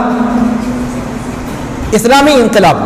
اسلامی انقلاب کا نام دینے کی وجہ سے یہاں یہ لوگ اسلامی حکومت قائم کرنا چاہتے تھے، تو ان کو اپنا خواب پورا ہوتا ہوا دکھائی دیا طہران کے اندر. کہا کہ چلو وہ شیعہ ہیں، شیعہ صحیح پر ہیں تو مسلم، نام تو اسلامی انقلاب کا دے رہے ہیں، لہذا ان کے دم چھلے بن گئے. سمجھ میں آ رہی گفتگو؟ تو خمینی کے بہت گہرے دوستوں میں سے تھے مودودی، اور مودودی کی تعلیمات کا بہت گہرا اثر رہا ایرانی انقلاب پر. جہاں خمینی کی تحریروں نے کام کیا وہاں مودودی، ہاں یہ بات بھی یہاں ذکر کرنے کی ہے کہ مودودی کی تحریروں نے نہ صرف اہل سنت کی صفوں میں بلکہ تشیع کی صفوں میں بھی وہاں بھی ایرانی شاہ کے خلاف بغاوت کا جو ماحول کریٹ ہو رہا تھا اس ماحول کو بنانے میں مودودی کی تحریروں نے پیٹرول کا کام کیا. یہ چیز ماننی ہوگی. سمجھ آ رہی بات؟ تو خمینی انقلاب، جبکہ آپ جانتے ہیں کہ خمینی کا جو انقلاب تھا اور وہاں سے تشیع کا جو رخ لیا معاملات نے، اس سے پہلے کا تشیع اتنا خطرناک نہیں تھا، اتنا دموی یا اتنا پرتشدد یا اتنا اہل سنت والجماعت کی بیخ کنی پر مائل نہیں تھا جتنا خمینی کے انقلاب کے بعد ہو گیا. خمینی نے جو کتاب لکھی اور ولایت الفقیہ کا جو نظریہ پیش کیا، ولایت الفقیہ کے نظریے کا موجد ہے خمینی، ولایت الفقیہ کا جو نظریہ پیش کیا. اب تشیع پر گفتگو ایک دوسرا رخ لے لے گی، میں اس پر نہیں جانا چاہتا. بہرحال یہ حضرت مودودی علیہ الرحمہ، ان کو بس اسلامی انقلاب کے نام نے متاثر کیا. انہوں نے یہ نہیں دیکھا کہ ولایت الفقیہ کا نظریہ کیا ہے اور اس نظریے کی مار آگے کہاں پڑنے والی ہے اور اہل سنت کا انجام وہاں کیا ہونے والا ہے. یہ تحریکی مزاج کے حاملین تھے، انہیں حکومت چاہیے تھی، اس سے کوئی سروکار نہیں کہ آگے چل کر ہوتا کیا ہے. مودودی کی یہ جو افکار ہیں یہ اس کے ڈانڈے زمانے قدیم سے جا کر ملتے ہیں. توحید حاکمیت کا جو نظریہ پیش کیا یہ بعین ہی وہی ہے جو خوارج نے پیش کیا تھا علی رضی اللہ تعالیٰ عنہ اور معاویہ کے مابین جنگ کے موقع پر، جب واقع تحکیم پیش آیا تھا اور انہوں نے کہا تھا کہ ان الحکم الا للہ. علی رضی اللہ تعالیٰ عنہ نے کیا کہا تھا؟ کلمۃ حق ارید بہا الباطل. انہوں نے اب یہاں سے جب ہم کہتے ہیں کہ وہاں سے ان کے ڈانڈے ملتے ہیں، اس کا مطلب یہ ہوا کہ عقیدے کی جو تقسیمات ہیں اور عقیدے کے اندر جو فرق ہیں ان کو گہرائی سے انہوں نے سمجھا نہیں. اس لیے ان کی گفتگو میں تو کہیں کہیں آپ خوارج کا نام پائیں گے، معتزلہ کا نام پائیں گے. اب ابھی منکرین سنت کی بات میں کر رہا ہوں، غلام احمد پرویز کا معاملہ ہو، چکڑالوی کا معاملہ ہو، سر سید کا معاملہ ہو، فتنہ انکار حدیث کا جو معاملہ ایک باب ہے، گرچہ اس پر انہوں نے کتاب لکھی مولانا مودودی نے، لیکن انکار حدیث کے باب میں خود ان کا معاملہ کیا رہا ابھی میں اس پر اصل میں گفتگو بڑی پرپیچ ہوتی چلی جاتی ہے، میں مختصر سمیٹنے کی کوشش کر رہا ہوں. تو توحید حاکمیت کا جو انہوں نے تصور پیش کیا یہ بعینی وہی تصور ہے جو خوارج کا ہے، اور جب خوارج کا تصور ہے تو حکم بھی وہیں سے آپ کشید کریں گے. خوارج کا بھی معاملہ آپ جانتے ہیں کہ انہوں نے دونوں کی تکفیر کر دی، علی رضی اللہ عنہ کی بھی تکفیر کی، معاویہ کی بھی تکفیر کر دی. عام صحابہ کرام کی تکفیر تک پہنچ گیا معاملہ. اور معاملہ کیا تھا؟ ان الحکم الا للہ. اس معاملے کے اندر یہاں یہ بات بتانا کلیئر کرنا ضروری ہے کہ توحید حاکمیت یہ کوئی چیز اس کا وجود ہی نہیں ہے. توحید حاکمیت اللہ رب العالمین کو حاکم ماننا یہ بندے کا فعل ہے. یہ کس کا فعل ہے؟ بندے کا فعل ہے. اور بندے کے افعال توحید الوہیت کے اندر داخل ہیں. بندے کے افعال کس کے اندر داخل ہیں؟ توحید الوہیت کے اندر داخل ہیں. اور اگر آپ دوسرے اعتبارات سے دیکھیں تو اس کا مدخل توحید ربوبیت کے اندر ہے. تو یعنی یہ توحید الوہیت یا توحید ربوبیت یا دونوں کے اندر یہ آلریڈی پہلے سے موجود ہے، اس کو الگ سے ذکر کرنے کی کوئی ضرورت نہیں ہے. دوسری بات یہ کہ حاکمیت کا جو تصور انہوں نے پیش کیا اس کے اندر ہوا کیا کہ انہوں نے دین کے معاملات کی تفریق کو نہیں سمجھا. انہوں نے عقائد، عبادات اور معاملات، عقائد، عبادات اور معاملات ان تینوں کی تقسیم کو منحوس سے خاطر نہیں رکھا. عقائد اور عبادات کا حکم الگ ہوگا. معاملات کا باب آپ جانتے ہیں کہ اسلامی فقہ میں مصالح مرسلہ کے نام سے ایک چیز ذکر کی جاتی ہے، اس کا زیادہ تعلق مصالح مرسلہ سے ہوتا ہے جو اہل حل و عقد کی ثوابدید پر منحصر ہوتا ہے. یہ کہنا کہ کوئی فیصلہ ہم قبول نہیں کریں گے سوائے اللہ کے فیصلے کے، تو بھائی قرآن و سنت کے احکام قیامت تک کے آنے والے حالات کے لیے تو نہیں ہے نا، تفصیل کے ساتھ. اسی لیے ائمہ اعظام نے باقاعدہ مصالح مرسلہ کا اور معاملات کے باب کو چوپٹ کھلا رکھا ہے، معاملات کے باب کو. تو یہ چیز انہوں نے اس میں تفریق ملحوظ نہیں رکھی. اسی وجہ سے انہوں نے ٹھوکر کھائی حاکمیت کے مفہوم کو سمجھنے میں. اچھا، اس کے بعد یہ فکر جو انہوں نے بر صغیر کے اندر پیش کی، یہ معاملہ جب مصر میں پہنچا، جب مصر کے اندر پہنچا، تو میں یہ اس سے پہلے بات مکمل کر لوں کہ ان کا تعلق جا کر کے کس سے جڑتا ہے؟ خوارج سے. اس کے علاوہ معتزلہ سے ان کے ڈانڈے ملتے ہیں. اس لیے کہ معتزلہ کے اصول خمسہ آپ نے پڑھے ہیں. یہ سب باتیں میں یہ کہہ رہا ہوں، عام طور پہ جماعت اسلامی پر گفتگو کرتے ہوئے لوگ ان مسائل کو ذکر نہیں کریں گے. آپ دیکھیے گا ان مسائل کو نہیں دیکھتے، جبکہ اساس وہی ہے، جبکہ اساس اختلاف کی بنیاد وہی سے ہے. معتزلہ کی جو اصول خمسہ ہیں آپ نے پڑھا ہوگا، اس میں عدل کا مضمون ہے، عدل، توحید، اسی طریقے سے امر بالمعروف والنہی عن المنکر. انہوں نے بھی وہی شاندار سے پرکشش نعرے، عدل و انصاف کا بول بالا ہو، حق بات کی تلقین کی جائے چاہے گردن کٹ جائے. سمجھ میں آ رہی بات؟ امر بالمعروف اور نہی عن المنکر کا جو مضمون معتزلہ کا تھا، ان کے یہاں امر بالمعروف اور نہی عن المنکر کا بیان ہی کیا وہی مضمون آپ کو نظر نہیں آتا؟ دیکھیے آپ زبان سے کیا کہہ رہے ہیں وہ معاملہ نہیں ہے. آپ کہیں کہ ہم معتزلہ میں سے نہیں ہیں، خوارج میں سے نہیں ہیں، ٹھیک ہے، آپ معتزلہ میں سے ہم بھی آپ کو نہیں مان رہے، خوارج میں سے ہم بھی نہیں مان رہے، لیکن آپ کے اصول خوارج کے ہیں، آپ کے اصول معتزلہ سے ملتے ہیں. اور اس کے بعد تصوف سے ڈانڈے تو مل ہی گئے، جیسا کہ آپ نے دیکھا. اتنا ہی نہیں، دیوبندی گھرانے سے تھے. کس سے تھے؟ دیوبندی گھرانے سے تھے. اور دیوبندی علی اعلان 50 علماء کی دستخط سے یہ بات ثابت ہے کہ عقیدے میں کیا ہے؟ اشعری اور ماتوریدی. تو جماعت اسلامی سے ہمارا اختلاف صرف منہج کا ہے یا فروعی ہے، یہ کہنا درست ہے؟ ایک بندہ اہل حدیث بھی ہو اور جماعت اسلامی کے پلیٹ فارموں کے ساتھ انتساب بھی رکھتا ہو، کیا یہ ممکن ہے؟ یہ ایسا ہی ہے جیسے آپ کہیں کہ دن اور رات اکٹھا ہو گئے، آگ اور پانی اکٹھا ہو گئے. یہ ویسے ہی متضاد بات ہے. ناممکن ہے کہ اہل حدیث بھی ہو بندہ اور جماعت اسلامی سے بھی جڑا ہوا ہو، ایسا ممکن ہی نہیں ہے. اور منہج عقیدے سے ہٹ کر کوئی چیز نہیں ہے. عقیدے ہی کا پرتو انسان کے منہج پر ظاہر ہوتا ہے. جیسا عقیدہ ہوگا ویسا اس کا منہج ہوگا. اس لیے عقیدے اور منہج کی تفریق سلف نے اس کو درست نہیں سمجھا ہے. یہ بات نوٹ کر لیجئے.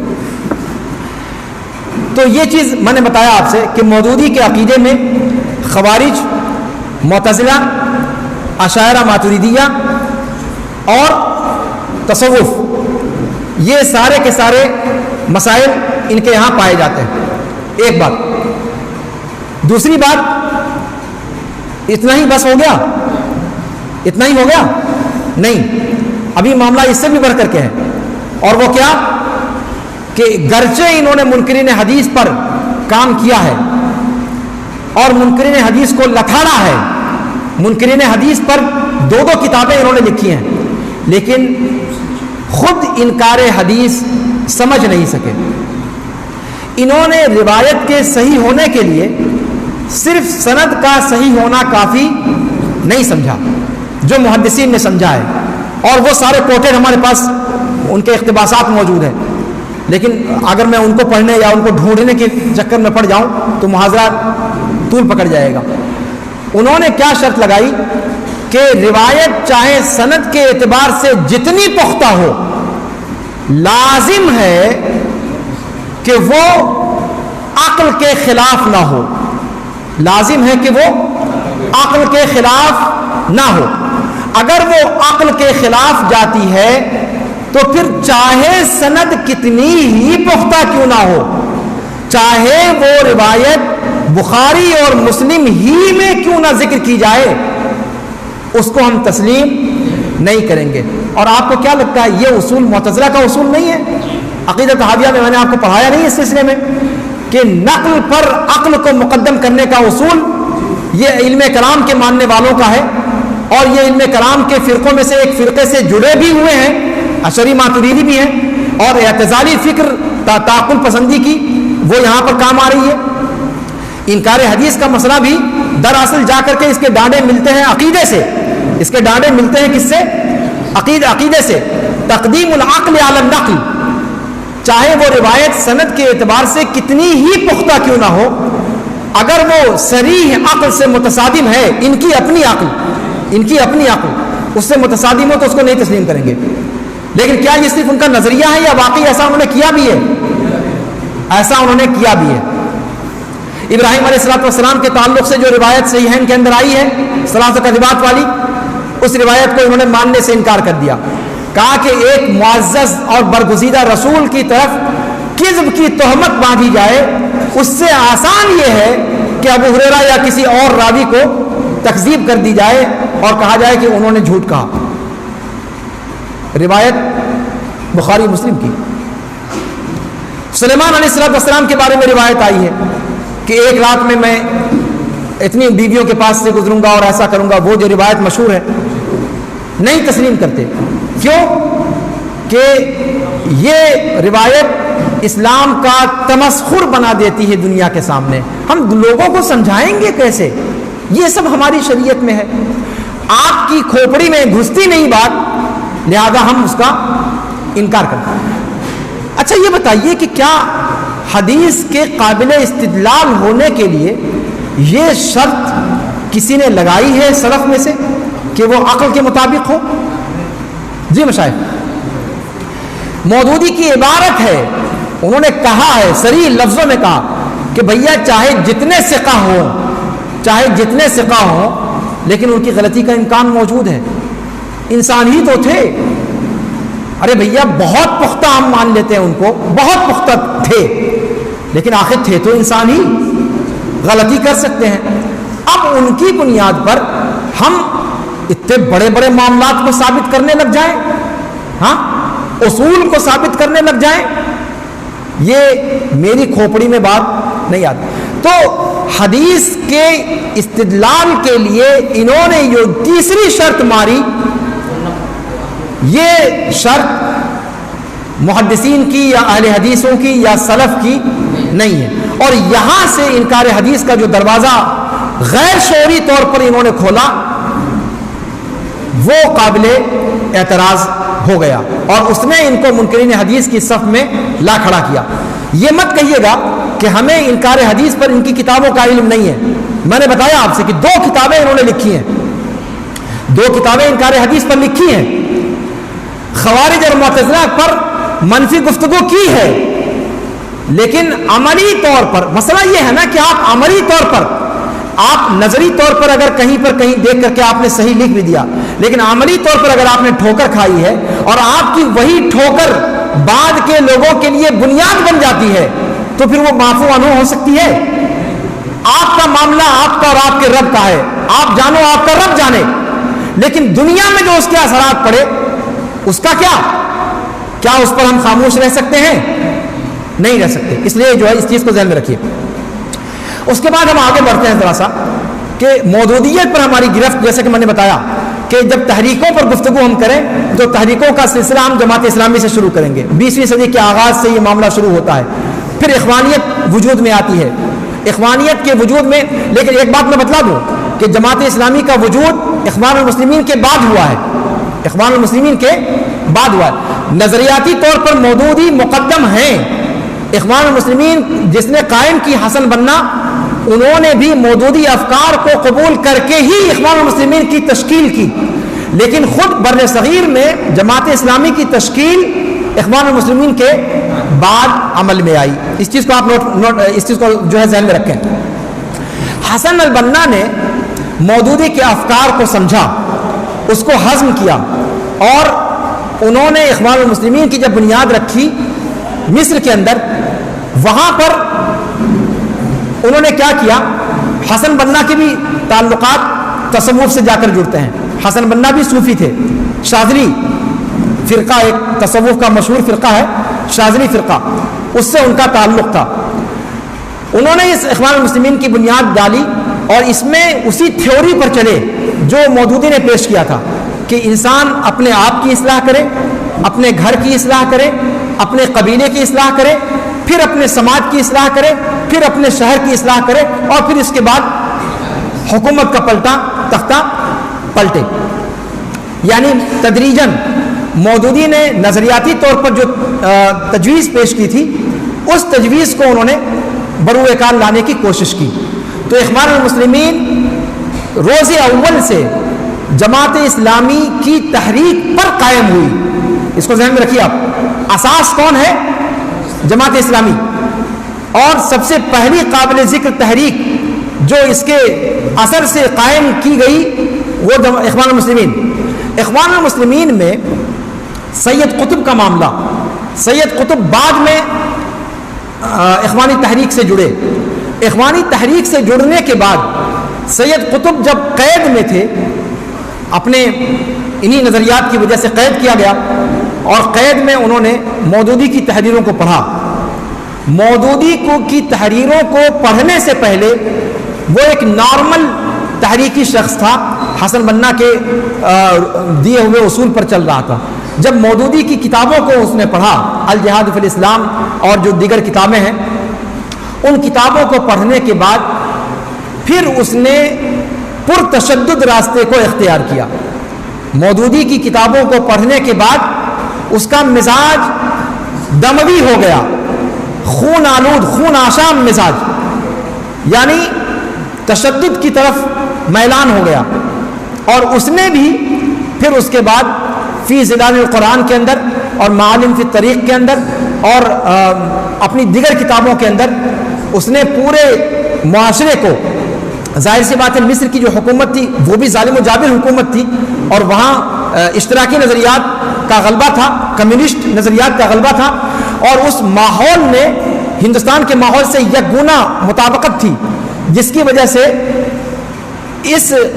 ان افکار کے پہنچنے کے بعد اس کی تطبیق وہاں پر انہوں نے کی، اور وہاں پر پرتشدد راستے کو، ٹکراؤ کے راستے کو اختیار کیا. تو اس کے بعد اخوان المسلمین اس ڈگر سے ہٹ گیا جس ڈگر پر حسن بنا نے اس کو چھوڑا تھا. وہ راستہ مودودی کا جو پہلا بتایا ہوا راستہ تھا اس پر قائم تھا، جبکہ غلط وہ بھی تھا لیکن پرتشدد نہیں تھا، پرتشدد نہیں تھا، نظریات تو وہی تھے. قطب کے آنے کے بعد سید قطب نے اس نظریاتی تعلیم کو جس پر حسن بنا چلے تھے اس کو اس نے دموی شکل دے دی اور پرتشدد شکل میں تبدیل کر دیا. اور اس کے بعد سے اسی لیے اخوان المسلمین کے اندر یہ دھڑا جو سید قطب کے ڈگر پہ چلا اس کو قطبی کہا جاتا ہے. کیا کہا جاتا ہے؟ قطبی کہا جاتا ہے. اور وہی ساری گمراہیاں، حاکمیت کا معاملہ ہو، حاکمیت کا فلسفہ جو مودودی نے چھیڑا، جاہلیت کا جو فلسفہ انہوں نے چھیڑا، یہ سارے کے سارے فلسفے انہوں نے ایڈاپٹ کیے من وان، مودودی سے ایڈاپٹ کر کے، اور خلافت و ملوکیت وغیرہ کے اندر جو نظریات پیش کیے گئے ان نظریات کو ایران کے اندر بھی اس کی پذیرائی ہوئی. اس لیے کہ خلافت و ملوکیت کے اندر مودودی نے جس طریقے سے معاویہ رضی اللہ تعالیٰ عنہ اور بنو امیہ کے تعلق سے جارحانہ رویہ اختیار کیا ہے، اور ملوکیت کے خلاف جو باتیں کہی ہیں، اور اس میں صحابہ اور غیر صحابہ، عثمان رضی اللہ تعالیٰ عنہ تک کو نہیں بخشا گیا. آپ جانتے ہیں کہ مطلب اس کے ڈاڑے کہاں جا کر کے ملتے ہیں. ہاں، تو وہی نظریات جو معتزلہ نے پیش کیے تھے، عدل اور انصاف اور چھوٹے اور بڑے میں تفریق نہیں، خاندان نوازی نہیں ہونی چاہیے، عثمان رضی اللہ عنہ کے زمانے میں خاندان اقربا پروری ہو گئی تھی اور یہ ہو گیا، وہ سارے اصول جو معتزلہ کے ہاں تھے وہ خلافت و ملوکیت میں آپ مودودی کے ہاں آپ دیکھ سکتے ہیں. اور وہی نظریات خلافت و ملوکیت جب تہران پہنچی تو وہاں انہوں نے بھی بغلے بجانا شروع کر دیا، اس لیے کہ وہ تو پہلے ہی سے سارے صحابہ کی تکفیر کرتے تھے. ان کو اہل سنت کی صفوں میں بھی اپنا ہمنوا مل گیا جو معاویہ رضی اللہ تعالیٰ عنہ اور دیگر صحابہ کرام اور خود عثمان غنی رضی اللہ خلفائے راشدین میں سے تھے. ان کی شان میں تنقیص کے پہلوؤں کو انہوں نے جب دیکھا تو انہوں نے بغلے بجانا شروع کر دیا اور مودودی کی پذیرائی. افکار سے تو پہلے متاثر تھے، اس ناحیے سے اور زیادہ متاثر ہوئے، اور پھر سادات سے تھے. اور آپ جانتے ہیں کہ شیعہ اہل بیت کے حوالے سے آگے کہنے کی ضرورت نہیں. تو تہران میں بھی ان کی مقبولیت کا غلغلہ ہونا شروع ہو گیا، اور وہاں حسن بنا کی کتاب کا بھی، سید قطب کی کتاب کا ترجمہ کیا گیا فارسی میں، مودودی کی کتابوں کو وہاں منتقل کیا گیا. یہ پذیرائی کیوں ہوئی؟ چونکہ ان کو اپنا الو سیدھا کرنا تھا. تو اس طریقے سے یہ تحریکیں فروغ پاتی گئیں. خود جماعت اسلامی ہندوستان اور پاکستان اور بنگلہ دیش کے علاقوں میں مودودی اس ڈگر پر اس جماعت کو لے جانا چاہتے تھے، اور جو منشور اس کے لیے بنایا اس منشور پہ جماعت قائم نہیں رہ سکی۔ شروع میں حسن بنا کے انداز میں مودودی کے افکار کو اڈاپٹ کیا انہوں نے، لیکن پھر بعد میں سید قطب والی فکر جو ہے وہ ان کے اوپر غالب آ گئی۔ لیکن چونکہ غیر اسلامی حکومتیں ہیں اور یہاں پر سید قطب کی طرح وہ کھل کر میدان میں آ نہیں سکتے، اس لیے انہوں نے سریت کی راہ کو اختیار کیا، کھلی بغاوت کے بجائے سریت کی راہ کو اختیار کیا، اور آج تک وہ اسی اصول کو اپناتے ہوئے اور اپنا شکار ڈھونڈنے کی فراق میں رہتے ہیں، اور وہ اسی ڈگر پر قائم ہیں جس ڈگر پر جماعت اسلامی کے افکار کو اڈاپٹ کرنے کے بعد سید قطب نے ڈالا تھا۔ تو آج کی جماعت اسلامی جتنی بھی ہے، جہاں بھی ہے، وہ سید قطب کے ڈگر پر چل رہی ہے، اور دموی تحریک اس کو کہا جائے گا۔ اور اسی سید قطب نے مودودی کے افکار کا جو ایڈیشن دنیا کے سامنے پیش کیا، اسی ایڈیشن کی کوکھ سے داعش نے، بوکو حرام نے اور اس قسم کے القاعدہ نے جنم لیا، اور اس وقت پوری دنیا کے اندر جتنی پرتشدد تحریکیں ہیں ان تمام کے اصول و نظریات کہیں نہ کہیں جا کر جماعت اسلامی کے اصول و نظریات سے ملتے جلتے ہیں۔ ٹھیک ہے، میرا خیال ہے کہ میں وقت کافی لے چکا ہوں، اب میں اپنی گفتگو کو یہیں پر ختم کرتا ہوں، اور لیکن ختم کرنے سے پہلے ایک چیز اور میں ذکر کر دوں جس کا ذکر کرنا بہت ضروری ہے، کہ ان افکار کو فروغ دینے میں کن چیزوں کو انہوں نے وسیلے کے طور پر استعمال کیا، کیسے یہ اتنے بڑے پیمانے پر پھیلتے چلے گئے۔ اس میں سب سے پہلا طریقہ جو انہوں نے اختیار کیا کہ انہوں نے، یہ بہت اہم پوائنٹ ہے، میں چاہوں گا کہ آپ سب لوگ اس پر توجہ کریں، انہوں نے جہاں جہاں بھی ان کا وجود ہے بشمول اپنے ملک نیپال کے، یہاں پر اسلامی سنگھ کے نام سے یہ جماعت کام کر رہی ہے، اور آپ کو یہ ذہن میں رہنا چاہیے کہ میں کوئی ہوائی گفتگو نہیں کر رہا ہوں۔ انہوں نے سب سے پہلے ذریعہ تعلیم کو اپنا ہدف بنایا، ذریعہ تعلیم، نصاب تعلیم، جہاں جہاں انہوں نے خلفشار برپا کرنے کی کوشش کی، جہاں جہاں انہوں نے اپنے افکار کو اگلی نسل تک منتقل کرنے کا طریقہ اختیار کرنے کی سوچی، وہاں سب سے پہلا دھاوا کہاں بولا؟ نصاب تعلیم پر۔ اس چیز کو نوٹ کیا جائے، نصاب تعلیم پر۔ مصر کا معاملہ ہو، ہندوستان کا معاملہ ہو، پاکستان کا معاملہ ہو، یا پھر سعودی عرب کا معاملہ ہو، سعودی عرب کے اندر بھی ماضی قریب تک جماعت اسلامی کے افراد کا تیار کیا ہوا منہج کہیں نہ کہیں موجود تھا۔ سعودی عرب کی سعودی عرب کا اخلاص کہیے کہ انہوں نے جب مصر کے اندر جماعت اسلامی پر شکنجہ کسنا شروع ہوا اور وہاں سے وہ لوگ پھانسی کے پھندے پر چڑھائے جانے شروع ہوئے، قید اور بند کی صحبتوں سے ان کو گزارنا مقدر ہو گیا، تو ان میں سے ایک بہت بڑی کھیپ سعودی عرب بھاگی، اور سعودی عرب نے ان لوگوں کو صرف اس لیے پناہ دی کہ اشتراکی نظریات سے فرار اختیار کر کے یہ لوگ آئے ہیں اور کسی بھی طور پر مذہبی نظریات کو رکھنے والے لوگ ہیں، ان کو پناہ دے دو۔ سعودی عرب نے ان کو اس بنیاد پر پناہ دی، اپنے یہاں ٹھہرایا، اپنے یہاں نوکری دی، اپنے جامعات میں ان کو تعینات کیا، اور پھر انہوں نے، کہتے ہیں سانپ سانپ ہی رہتا ہے، سانپ کو دودھ پلانا اس کی فطرت کو بدل نہیں دیتا۔ سعودی عرب کے ان احسانات کا بدلہ انہوں نے اس طریقے سے چکایا کہ وہاں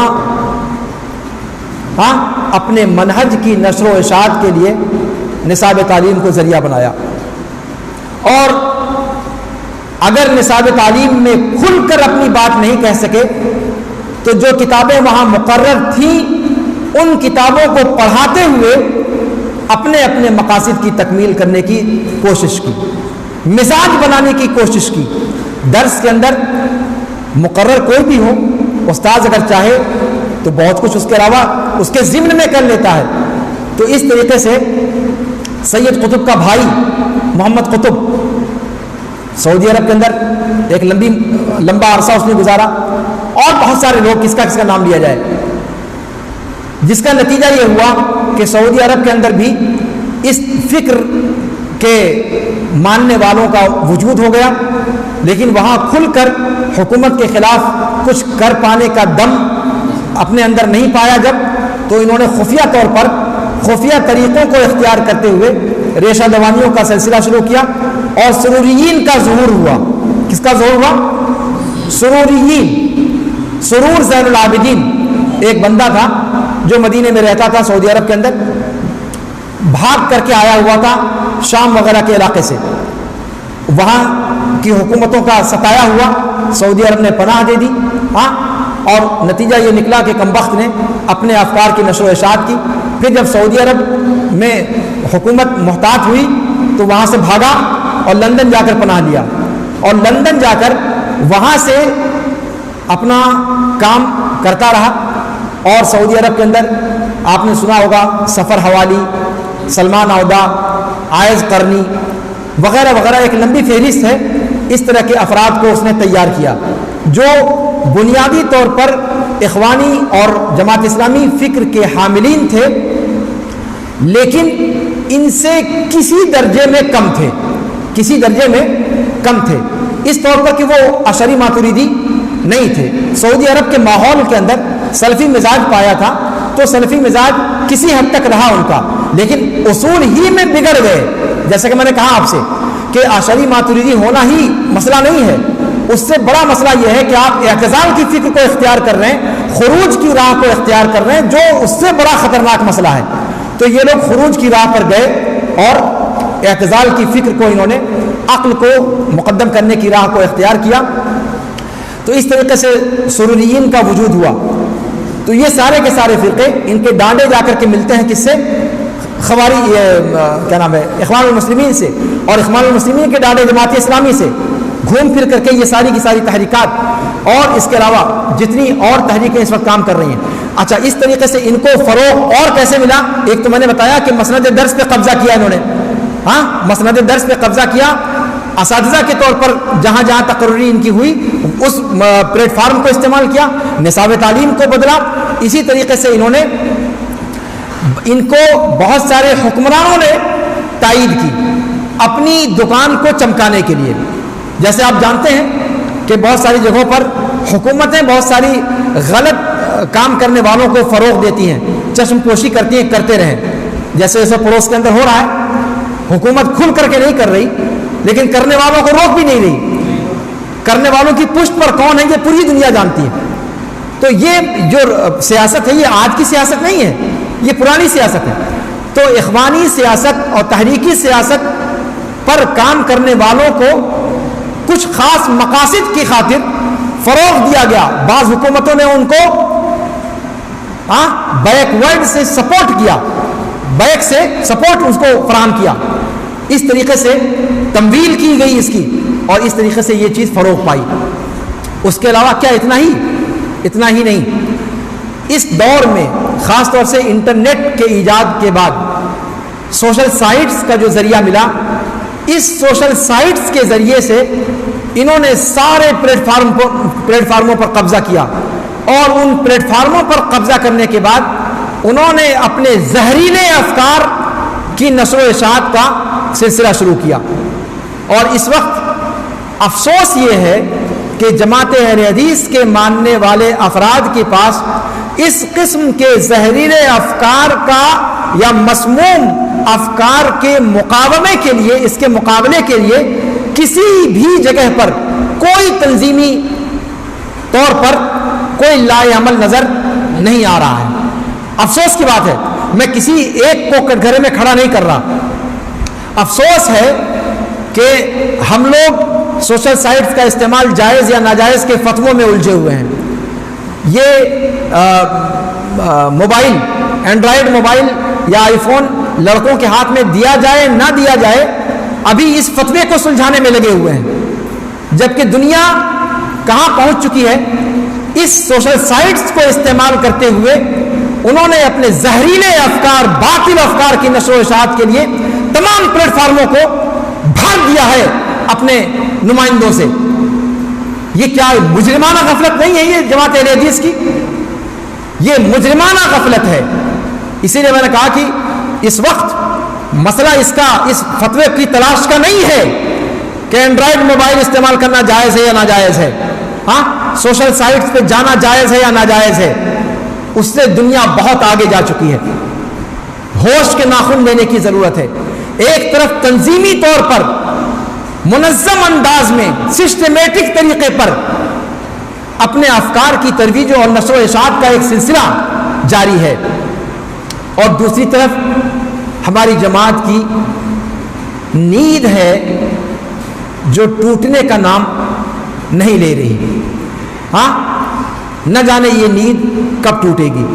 اس لیے میں اس محاضرے کے ذریعے سے اپنے تمام طلباء کو، جتنے مشاہدین ہیں، جتنے سامعین ہیں، ان تمام تک اس پیغام کو پہنچانا چاہتا ہوں کہ جماعت اہل حدیث کی سطح پر بھی ہر جگہ سے اس کے تعلق سے بیداری مہم کا آغاز کیا جائے۔ سوشل سائٹس کو اپنے سلف کے منہج کی نشر و اشاعت کے لیے استعمال کیا جائے۔ ان تحریکی منہج کے ماننے والوں نے اور ان تحریکی ٹولوں نے جس طریقے سے بعض ملکوں میں اور بعض علاقوں میں جماعت اہل حدیث کو دہشت گرد تنظیم کے طور پر باور کرانے اور متعارف کرانے کی سعی نامشکور شروع کر رکھی ہے، یہ چیز مجھے کہنے دیجئے۔ آپ کے ملک نیپال کے اندر اس وقت صورتحال یہ ہے کہ جو جماعت دہشت گردی کی کارروائیوں کے خلاف، پرتشدد مزاج کے خلاف سب سے زیادہ ننگی تلوار ہے، اس جماعت پر پرتشدد جماعت ہونے کے آروپ اور بہتان لگائے جا رہے ہیں، اور سرکار نے اس جماعت کو ایک متطرف، متشدد اور پرتشدد مزاج رکھنے والی جماعت کے طور پر متعارف کروانے کی کوششیں کی جا رہی ہیں، اور منظم انداز میں کی جا رہی ہیں، اور اپنے دوستوں کی طرف سے کی جا رہی ہیں۔ افسوس اس بات کا ہے۔ اور ہماری ملی تنظیمیں اپنے وجود و بقا کی جنگ لڑ رہی ہیں۔ کرسی پر کون آئے اور کون جائے، ہمیں اس جنگ سے فرصت نہیں مل پا رہی ہے۔ ہمارے ادارے اپنے اداروں کے کی چار دیواری سے نکلنے کا نام نہیں لے رہے ہیں۔ نیپال کا معاملہ ہو، ہندوستان کا معاملہ ہو، صورتحال کہیں کی بھی بہت بہتر نہیں ہے۔ اگر ہم نے ہوش کے ناخن نہ لیے تو یقین مانیں ابھی تو سوشل سائٹس کو استعمال کرنے کی بات میں اس لیے کر رہا ہوں تاکہ ہم اپنے منہج کی صحیح وضاحت پیش کر سکیں۔ ہمارے جو نوجوان غلط رخ پر جانے کے کگار پر ہیں، ان کے ہاتھ کو ہم تھام سکیں، اس لیے میں بات کہہ رہا ہوں۔ لیکن دوسرے ناحیے سے اگر یہ کام ہم نے نہیں کیا، اللہ کی قسم وہ دن دور نہیں کہ پوری جماعت کٹگھرے میں کھڑی ہوگی اور اس کے بعد ہم کسی مسیحا کی تلاش میں ہوں گے۔ وَلَا تَحِينَ مَنَاس۔ میرا خیال ہے کہ میری گفتگو کھل کر آپ سمجھ پا رہے ہوں گے کہ میں کہاں پر اور کس جگہ سے اپنی بات پیش کرنے کی کوشش کر رہا ہوں۔ اللہ رب العالمین ہمیں توفیق دے کہ ہم ہوش کے ناخن لیں اور ملی درد کو محسوس کریں، قومی تشخص کی فکر کریں۔ ہم جس ماحول میں رہ رہے ہیں اور پڑوس کے اندر جو صورتحال پائی جا رہی ہے، جس طرح کے چیلنجز کا اسلامی دنیا میں اس وقت سامنا ہے، ان تمام چیزوں کو دیکھتے ہوئے ہوش کے ناخن لیں اور بیداری کا ثبوت دیں، اور اپنے نوجوانوں کو سب سے پہلے وہ خود علم سے مسلح ہوں، معرفت اور کلچر کے میدان میں وہ اپنے آپ کو پوری طریقے سے مدلل انداز میں اس چیز کو سے مسلح ہوں، اور پھر علم کی لڑائی لڑیں، دلیلوں کی لڑائی لڑیں۔ اور اس وقت جس طریقے سے باطل افکار سوشل سائٹس کو استعمال کر کے اپنے نظریات کو پھیلا رہے ہیں، اس طریقے سے ہم سلفی جماعت کے نوجوان بھی میدان میں آئیں اور اس بات کو ظاہر کریں کہ سلفی سلفی ہوتا ہے، سلفی سلفی ہوتا ہے، سلفی جہادی نہیں ہوتا، سلفی ارہابی نہیں ہوتا، سلفی تحریکی نہیں ہوتا، سلفی سلفی ہوتا ہے جس کا ارہاب سے دور دور تک کوئی ناطہ نہیں، جس کا تشدد کی کارروائیوں سے دور دور تک کوئی ناطہ نہیں، جس کا پرتشدد مزاج سے دور دور تک کوئی واسطہ نہیں۔ اور ہم آج سے عہد کریں کہ ہم اس چیز کو کریں گے، اور یہ چیز صرف میری بات نہیں ہے بلکہ سعودی عرب کے جماعت اہل حدیث کے نامور عالم دین شیخ محمد بن صالح العثیمین رحمہ اللہ کا بھی کہنا ہے کہ اگر باطل منہج کے ماننے والے سوشل سائٹس کا استعمال اپنے باطل افکار کی نشر و اشاعت کے لیے کر رہے ہیں تو ہمارے اوپر واجب ہے کہ ہم ان جگہوں پر ان کا مزاحمہ کریں، اور اگر وہ 100 کی تعداد میں آتے ہیں تو ہم 2000 کی تعداد میں آئیں اور ان کو مغلوب کرنے کی کوشش کریں۔ اور یہی بات وزیر شؤون الاسلامیہ معالی شیخ صالح آل الشیخ سابق وزیر شؤون الاسلامیہ انہوں نے بھی اس بات کو کہا ہے کہ ضروری ہے کہ سوشل سائٹس کا استعمال کیا جائے، اور جہاں جہاں سے باطل فرقے اپنے باطل مذہب کی نشر و اشاعت کے لیے میدان میں آنے کی کوشش کر رہے ہیں ان کو ان کے دلوں میں گھسیڑ دیا جائے اور ان کو ان کی اوقات یاد دلا دی جائے، اور ہم یہ ثابت کر دیں کہ اگر ہم کرنے پر تل جائیں تو پھر یہ جو نئے ٹیکنیکل وسائل ہیں ان وسائل کے استعمال کے ذریعے سے بھی ہم ان کو ایسے ہی مات دے سکتے ہیں جیسے ہمارے پرکھوں نے کل قلم کا سہارا لے کر کے اور کتابیں لکھ کر کے ان کو مات دیا تھا۔ اللہ رب العالمین جو باتیں کہی جا رہی ہیں ان کو ہمیں سمجھنے کی اور ان پر عمل پیرا ہونے کی توفیق بخشے۔ اللہ رب العالمین ہمیں باطل افکار کے شکنجے میں پھنسنے سے اور باطل افکار اور عقائد کی نشر و اشاعت کرنے والے افراد اور اس فکر کے حاملین کے سائے سے بھی اللہ رب العالمین محفوظ رکھے، ہمیں اپنے مسلک کی حمایت کی توفیق عنایت فرمائے۔ اللہ رب العالمین ہمیں کتاب و سنت پر سلف صالحین کے منہج کے مطابق قائم و دائم رکھے، جب تک ہمیں اسلام زندہ رکھے، اسلام پر زندہ رکھے، جب ہمارا خاتمہ ہو تو خاتمہ بالخیر ہو۔ اسی پر میں بات ختم کرتا ہوں، اس کے بعد سوال و جواب کا سیشن شروع کیا جائے، اور جو باتیں سوال و جواب کے اندر جو رہ گئی ہیں وہ سوال و جواب کے اندر انشاءاللہ آپ کے سامنے آ جائیں گی۔ سبحانک اللہم و بحمدک، اشہد ان لا الہ الا انت، استغفرک و اتوب الیک۔ والسلام علیکم ورحمۃ اللہ تعالی وبرکاتہ۔